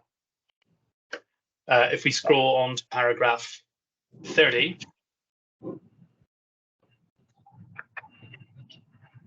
yeah, we move on to the second actionable representation, which is on the 15th of August. So on the 15th of August, the defendant sent an internal email to Messrs. Sean Parker, Wendy Lamb, Elaine Rabos, and Joan Sabale seeking approval, the wording of a draft letter to the insurer in the following terms. Mr. Imran Sheikh was referred to RED International through the introduction of his financial advisor. Ms. Babar has known Mr. Sheikh and his family on a professional basis for over 5 years. So as with the previous example, we have the precise statement that was being made and is being relied upon. That Kingsbarns was a long-standing financial advisor to the BOS director. We know how the statement is made by email. We know when it was made on the 15th of August. We know who it was made to That's Mr. Parker, Ms. Lamb, Ms. Ramos, and Mr. Sabali. And then we have the paragraphs below, which say that the defendant was aware, in writing that email, that the text he drafted would be received by and relied upon and ultimately issued by Relic as the broker to the relevant insurer. For the avoidance of doubt, the defendant, acting in his course of employment for Relly-Me, had drafted numerous such letters on behalf of Relic, which were then issued to the relevant insurer by Relic. And then we have on the same date how this ends up being communicated to and ultimately issued on behalf of Relic, because we say the letter drafted by the defendant was subsequently forwarded to Mrs. Betty Wong at Relic and issued by Relic to the insurance carrier. So what we have is statement by defendant on the same day forwarded to Miss Betty Wong and then issued for Relic. Now, who is Miss Betty Wong? I understand that Miss Wong is, I'm sure my instructing sister will correct me if I'm wrong. She's the executive or the executive assistant to Mr. Lowe, who acts for Relic. Where is she based? The signatory. And where are both of those based? Again, I have to double check. I understand that Miss Wong is in Hong Kong. As is Mr. Lowe, I think. I don't know the answer off the top of my head, but I believe you may be right, but I'll ask my instructing solicitor. Thank you. The important point is that we have the factual basis on which the claimant's case, Relic's case, arises. So that is the individuals who this is communicated to. So the few points to pick out from this paragraph are the question of intention. The defendant knew the statement he was making would be relied upon by Relic because he's drafted these letters before and he knows that they're issued by Relic to the insurance carrier. For the same reason, we say he would have been aware when he was making this representation that the class of persons to whom he was making it included Relic. And what then happens, in fact, is it is forwarded to and issued by Relic on the same day. And we've explained the mechanism for that. On to paragraph 31, just over the page. We have the plea explaining why it is we say the representations were false and that the defendant would have known that they were false, which is because A, the defendant knew that Miss Niazi, the manager and 50% shareholder of King's Bonds, was the BS director's wife and the beneficiary under the policy, and therefore would receive the commission. The King's Bonds was only licensed to carry on marketing activities, and Miss Belbar was not a licensed financial advisor, and that King's Bonds and Miss Belbar were said to have known the BOS director on a professional basis for 5 years, when that can't have been the case. So to put that in really short terms, the defendant knew the BS director's wife was a shareholder in the company, despite representing that they were known to each other in the capacity of financial advisor. So he doesn't disclose the true relationship. He knew that King's Bonds was not a financial advisor at all. And he knew that King's Bonds certainly couldn't have been a long-standing financial advisor for 5 years because it was only recently incorporated.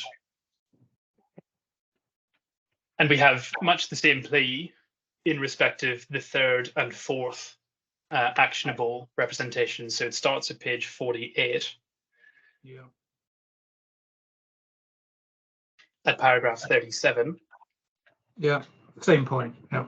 Yeah, same point, but we specifically plead out what the communications were and the mechanism. And it's the same as what we've looked at. So we've got the particular dates the representations are communicated to Relic, and we've got the plea of reliance because the letters are, in fact, then issued to the insurer. And if we then jump forward to paragraph 59,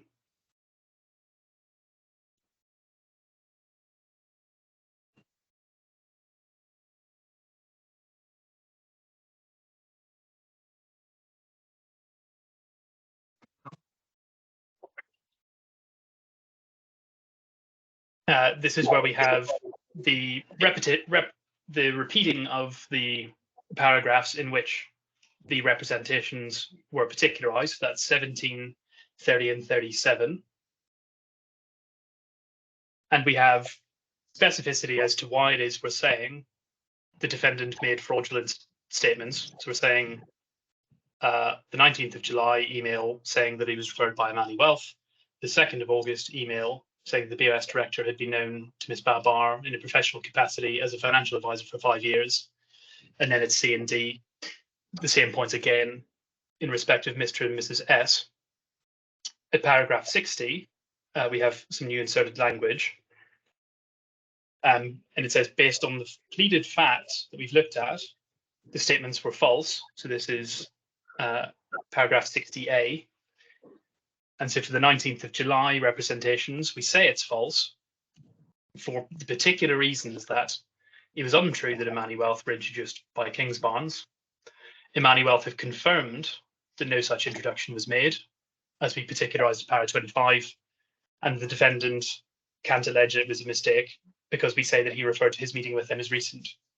And then at subparagraph 2, it refers to the 2nd and 15th of August communications, and that the false feature of the representation was that it was being suggested that Kingsbarns were bona fide financial advisors, and that they've been acting in the course of that business for 5 years. And the defendant takes steps to conceal the same. At B, we have the specific pleas as a matter of law as to why the defendant intended that both Relly and Relic should rely on them. But it's little Romans 1 has to do with his employment relationship, but 2 and 3, he said the defendant was aware that those recommendations would be passed on by Relly to Relic as the group entity that would ultimately execute the referral agreement, as we'd already set out above. And he was aware of that because of his involvement in previously having procured the execution of referral agreements. And then at 3, when it comes to the letters that were issued, he knew that they would be relied upon because he has issued those letters to insurance provider in the form that he drafted in this occasion on previous occasions. And then in paragraph 60C, we say that they were relied upon, in fact, by Relic, by accepting the Kingsbarns introduction as a potential referral source, by accepting that Kingsbarns was a bona fide financial advisor, by allowing and facilitating the entry into the referral agreement by Relic, and by permitting the BOS director and the other clients to use Relic as a referral source. And in paragraph 61, we have the plea for loss, as well as the alternative claim for misrepresentation, which is only open to Relic, because for misrepresentation, unlike deceit, you need the existence of the contract. And so because Relic is the contracting party, it has the recourse of the alternative plea and misrep. In my submission, Your Honour, the only thing, and to some extent the irony of all of this, that is lacking in specificity, we say are the grounds on which the defendant seeks to resist joinder, because once you strip out the assertions and the metaphors, there isn't really a proper basis for saying that the defendant doesn't know exactly what case it has to meet. Indeed, in my submission, one of the reasons we're here was foreshadowed at the last hearing, when I had suggested that if the defendant, after all of this, reasonably believed that it was not clear as to some issue in this case, what it could do is write to us and ask us. It could make a request for further information. The truth is, the claimant's pleading could have been 100 pages long. It could have been 500 pages long. It could have specified what Miss Dewey had for breakfast. And one suspects we'd still have ended up here. And the reason the defendant doesn't want to draft a defence to this claim is he knows full well there are difficult questions for him to answer, which he'd rather not answer. And so we don't accept my noted friend's complaint that the draft tells us nothing about who or what or when. With respect, I don't find that to be a suspicion which I particularly easily understand. To give it the cheat sheet version, what did Relic and Relly knew? Well, based on what they were told, the defendant said he'd encountered a referral agent called Kingsbarns. They knew the source of the introduction was a third party called Amani Wealth. They knew that the defendant had told them this was an independent financial advisor. They knew that Kingsbarns had apparently acted in that capacity for 5 years, and in turn, Kingsbarns referred those clients, and the claimants permitted that to happen because they believed what the defendant told them was true. Who knew about that? Again, we've given the underlying facts for all of these communications, which are sent to Miss Chin, Miss Chewy, Miss Lam, Miss Parker, Miss Sabale, Miss Ramos, which were forwarded to Miss Wong.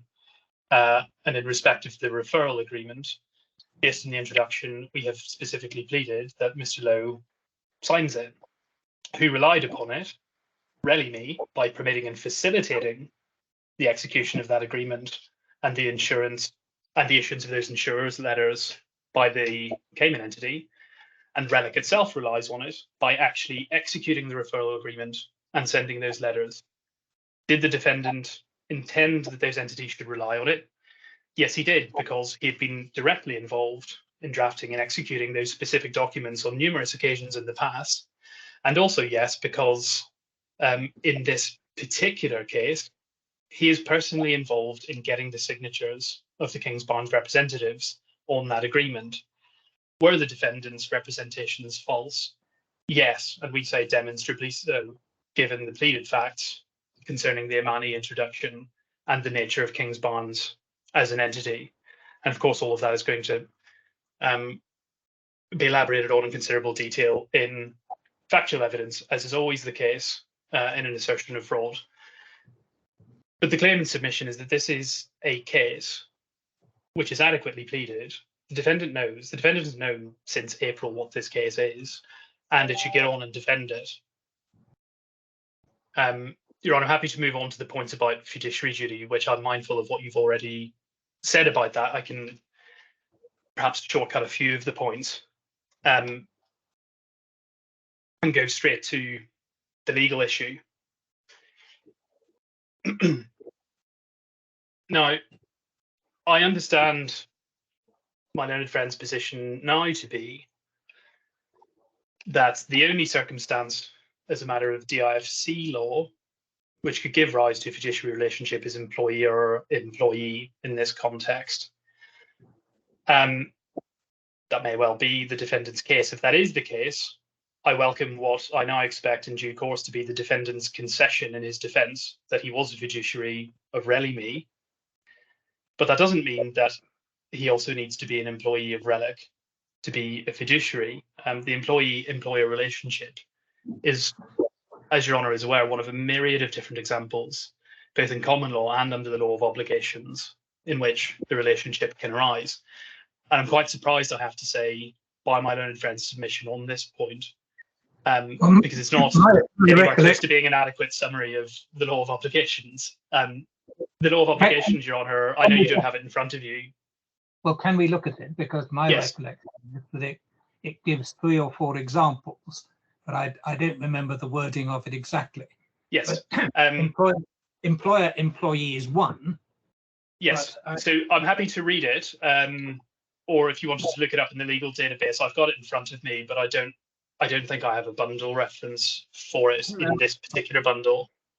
But I'll double check that that's the case.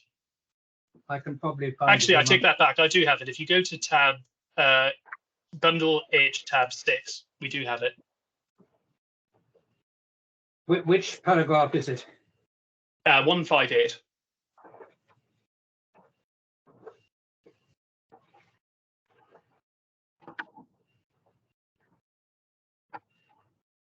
Yeah.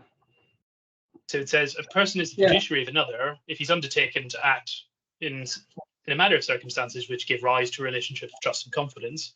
Subpara 2 sets out a number of examples where there is a presumption, but even then it's a rebuttable presumption, which I'm sure that my learned friend will rely on in due course, Right, to demonstrate to the contrary, and that's the employer-employee. But it's subparagraph 3. In all other situations, it is a question of fact whether in all the circumstances of the case a person is a fiduciary. So it's precisely the same as it is as a matter of common law. Don't need to hear you further on that at all. There's one question I do want to ask you in relation to the misrepresentation reliance issue. The one thing that does not seem to come across to me from your pleading is who it is that you say at Relic places reliance on what is passed to them.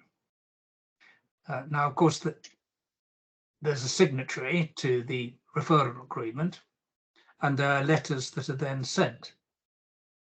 If it's going to be said that the relevant person is Miss Wong who relies on it, or someone else who directs the signature by Mr. Lowe or by anybody else, that seems to me a matter that should be pleaded. The essential nature of your case is perfectly clear to me and always has been. But if the purpose of the pleading is to set out with sufficient particularization the case so that the other party knows the case it has to meet, it wants to know who it is it's going to have to cross-examine. And so the identity of the persons who are involved in one way or another assumes importance. And I don't at present see how your pleading adequately identifies such people. Now, if one looks at paragraph 22 and paragraph 30 and paragraph 60b, those are the key paragraphs so far as I'm concerned. There's knowledge that Relic's going to rely on it, and I understand all of that. It's perfectly clear that Relic is going to sign documents based upon what this man has said. But the question is, who is it? And at the end of the day, if this is a point that's going to be pursued, Mr. Patrick Joyce has to know who it is who is said to be the relying person for these purposes in order that he can cross-examine on the point. He says there's a black hole, doesn't look like a black hole, but the people must be identified. Now, are you able to do that here and now, or is that something that needs reflection?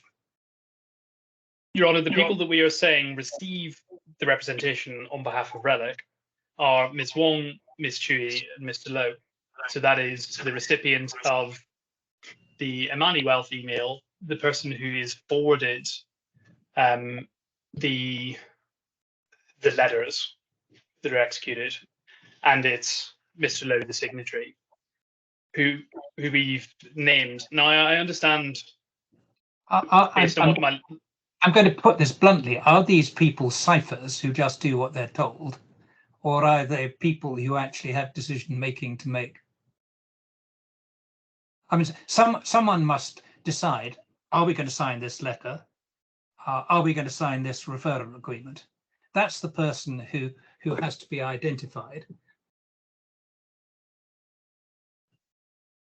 My understanding is, yes, they have agency in this, particularly Ms.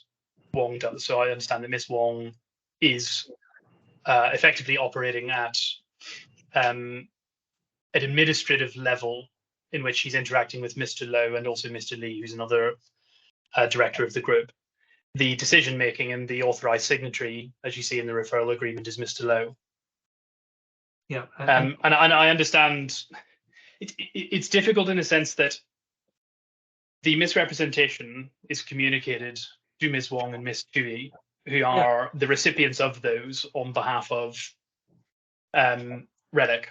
So that is why we've named those individuals, and we've named Mr. Lowe because he's the signatory.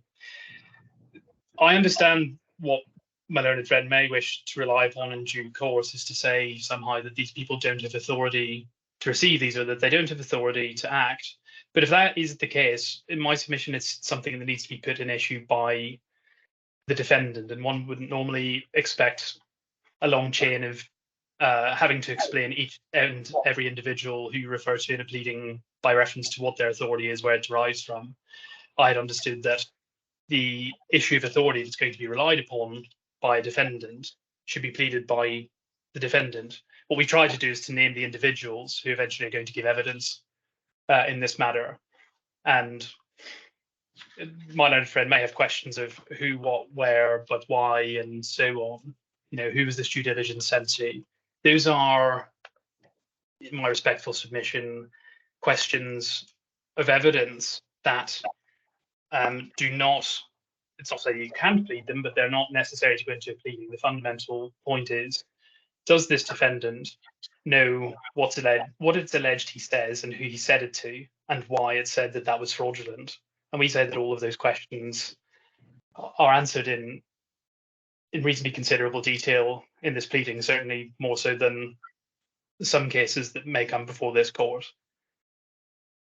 And so what's left now is either we can enter into a cycle of the defendant never being happy with whatever's put forward and never wanting to get on with the case, or if it has an issue with authority, in my submission, the appropriate course would be that it raises that issue in its defence and it gets on with it. Right. All right. Is there anything else?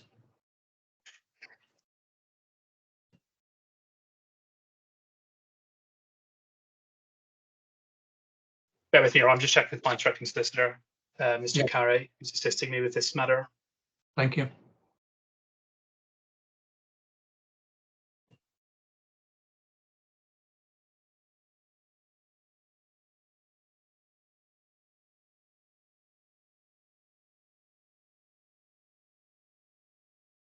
Grateful for that moment, Your Honour. That's everything I have to say. Yes. Thank you very much. Right. Do you want to reply on anything in particular, Mr. Patrick Joyce? I mean, as I say, the order in which these speeches occurred is neither here nor there, really. No. But if there's some new point that you need to deal with, please do. Well, yeah, I will be very quick. And part of the reason is because part of my submission is a mea culpa in relation to fiduciary duty. I did go too quickly in that regard. The case that we advance takes paragraph 53 of the present amended particulars of claim. And we have looked at paragraph 53. Paragraph 53 is relevant because it's under the heading the claimant's claims, which is above paragraph 52. And then paragraph 53 is headed breach of fiduciary duty. What we then did in paragraphs 35 and 36 was to set out extensively the additional matters which are pleaded. That's what paragraph 35 does in the skeleton. And then at paragraph 36, we explain why it falls woefully short. And then goes on to say, even if there is we say there's no fiduciary duty. And in that regard, we rely on everything that we said previously, paragraphs 42 to 62. Now, in fact, for present purposes, it's probably more convenient to look back at paragraphs 50 to 61 first, because they contain our full analysis of articles 157 through to I think it's 160 or 159, 160 of the law of obligations. So we've set out our analysis of the statutory provision, and we've done that in the light of Kelly and Baker. And Kelly and Baker makes it very clear that there are really exceptional circumstances in which a fiduciary relationship can arise under any circumstances. So I did go too quickly, but our case is clear from taking what is pleaded in paragraph 53 of the amended particulars of claim in draft, looking at our present skeleton, paragraphs 35 and 36, looking back at what we said in our earlier skeleton of the 31st of July. But it's important that I have the opportunity to say, mea culpa, I went too fast and it was unclear. The next point is my learned friend says he does not understand my objection to his pleading. We have put it on the basis that there is a black hole. We have put it on the basis that what is lacking is what actually happened. And I suppose if one wants to put it in a third way, to use the American expression, where's the meat? And the meat lies in identifying what happened after the emails that were sent by my client on the 19th of July, the 2nd of August, and the 15th of August. And as Your Honour said in the course of learned friend's submissions, it's not pleaded that Miss Chewy was acting on behalf of Relic. And then the court went on, or my learned friend said that what was sent by my client was relied on by Relic because Relic executed the referral agreement signed by Mr. Lowe. Well, that's the opposite end of what I've termed the black hole, or lacuna, the black lacuna, if one wants a smaller, small hole. We know what went in on the 19th of July, 2nd of August and 15th of August. We know what popped out, but we do not know, and that is what needs to be pleaded. And the proof of the pudding is in the further interchange between the court and my learned friend. The court asks, who is Betty Wong? My learned friend says, well, he thinks that she is the executive assistant to Mr. Lowe. That's not pleaded, and it's nowhere in the evidence which is before the court in any shape or form. But he says that she is an executive assistant who acts for Relic. A, it's news on the evidence, and B, it's not pleaded. Then the court says, where are they based? Oh, well, Miss Wong is in Hong Kong. The court helps my learned friend by saying, as is Mr. Lowe. My learned friend says he doesn't know off the top of his head. This underlines the very problem that we have been trying to get at. The learned friend does not know the meat, and it is the meat which has to be pleaded. And really, it's in the latter exchanges between the court and my learned friend that if the relevant person or someone else, it seems to the court to be a matter to be pleaded, if the purpose is sufficient particularization so others know the case that has to be met, then it's important to identify the persons. That seems to the court to be important.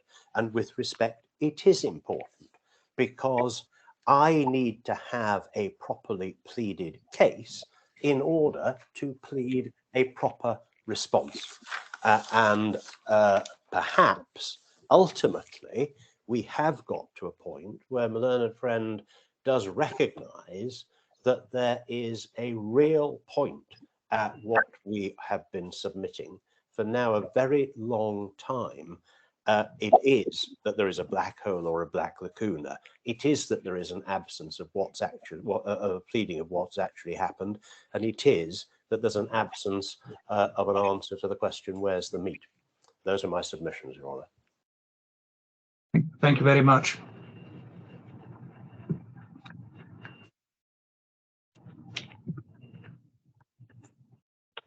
I'm entirely satisfied that the pleas of misrepresentation are in themselves adequate.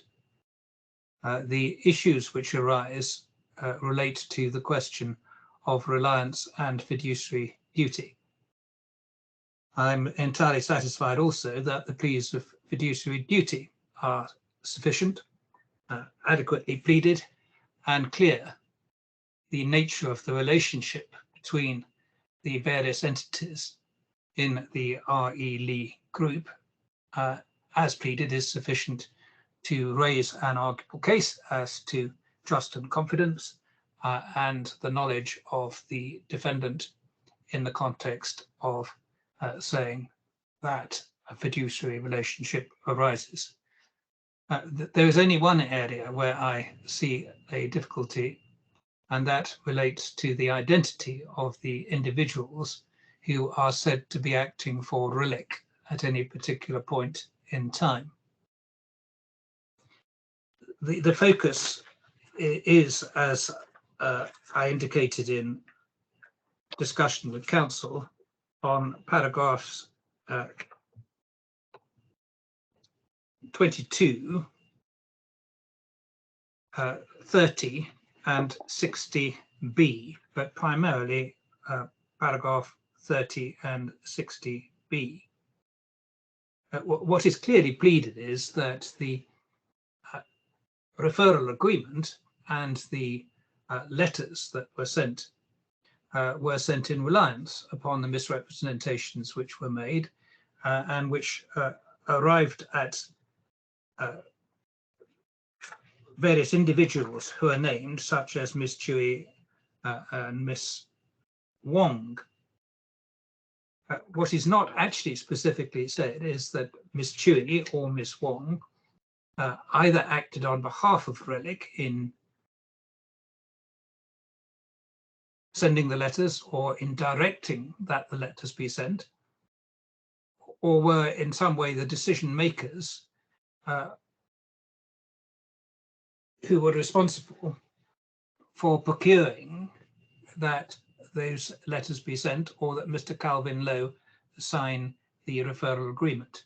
If Mr. Calvin Lowe is said to have relied, then it must be so stated. But if the reality is that the sending of the letters and the signature of the referral agreement are formal only, inasmuch as those individuals do what others have told them to do in the light of the information that has reached them, that needs to be set out.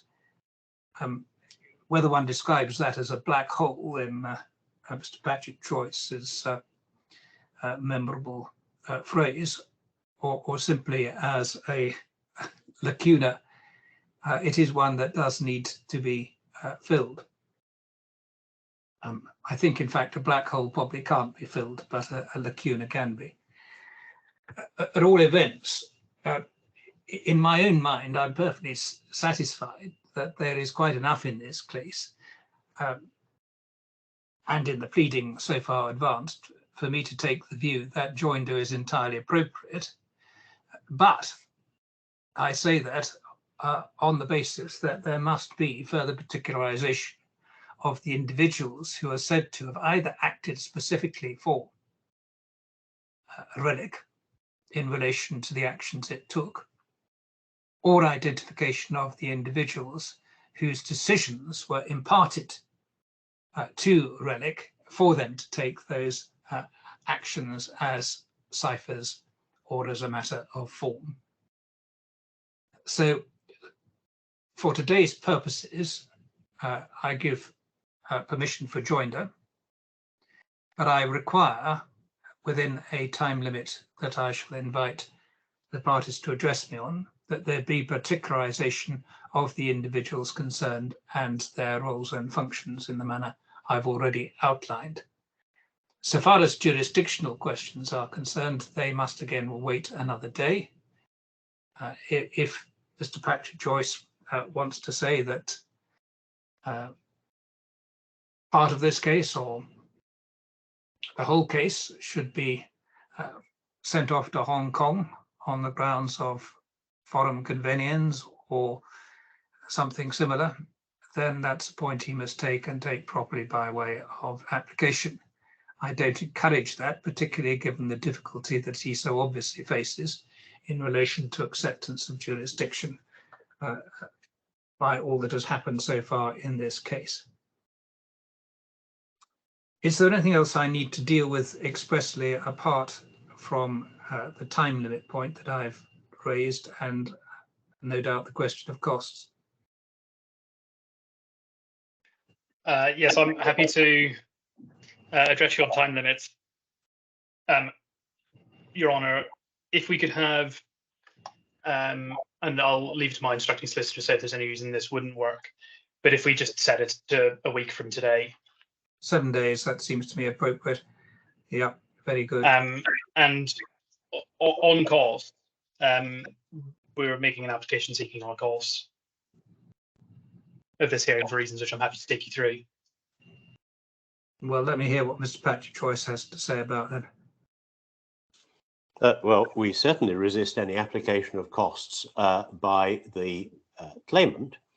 Indeed, the boot should be on the other foot.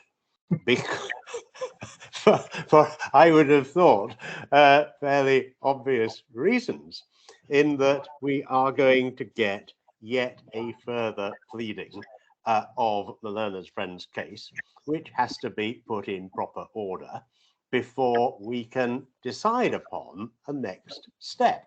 So if anyone's going to apply for costs, and you have the statement of costs in front of you, we should have our costs of today, and indeed we should have our costs of last time, because this is really all part of the same piece. Trying to get... What did I order last time? Costs reserved. Oh, I reserved costs last time. Right. You did. Right. Okay. We've had costs reserved on the 2 hearings thus far. Yes. But as I say, Your Honour, we make the application for good reasons, which I'll take you to. I'm going to reserve costs again.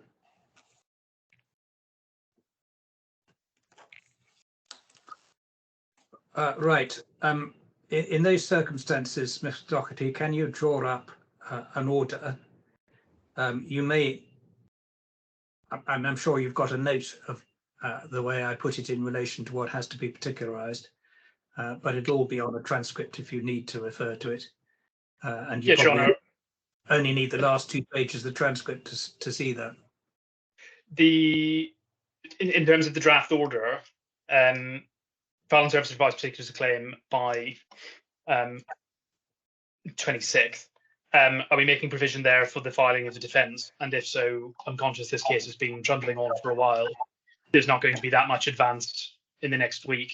The defendant has known, as I said, this case for a while, 14 days, and my submission would probably be an appropriate time frame thereafter for the filing of the defence.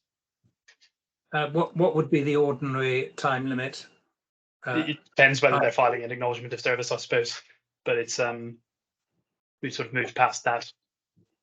Sorry, but say that again. Where have we got to? We've had an acknowledgement. We've had an acknowledgement of service. We're now going to have a final version of particularisation in 7 days, and following that, he would ordinarily have 21 days, would he, to put in a defence? Is that right? That's I think the normal. Yes, well, I think the normal position would be particulars of claim served. You've got 14 days for your acknowledgement of service and 14 days thereafter for defence. But obviously, the acknowledgement of service has long since been put in here. What happens in the next 7 days is not going to move the needle hugely in terms of providing a defence. So that's why I was suggesting 14 days thereafter for a defence. 21 days, Mr. Patrick Joyce. Your Honour, yes, certainly I would resist any attempt by my learned friend in present circumstances to bounce me into a truncated timetable. 21 days will be fine. 21 days after from 7 days. 21 days from particularisation, so you can start drafting this afternoon, should you so wish. I shall bear that in mind, Your Honour. Very good. All right, and otherwise default rules apply thereafter, and we'll see where we get to. I hope not to see you again until such time as we have a CMC. But thank you both very much for your submissions. Nothing else I need deal with, I hope. If you would be so kind as to sign off, I'll have a quick word with the associate. Indeed, I'm grateful, Your Honour. Thank you, Your Honour. Thank you.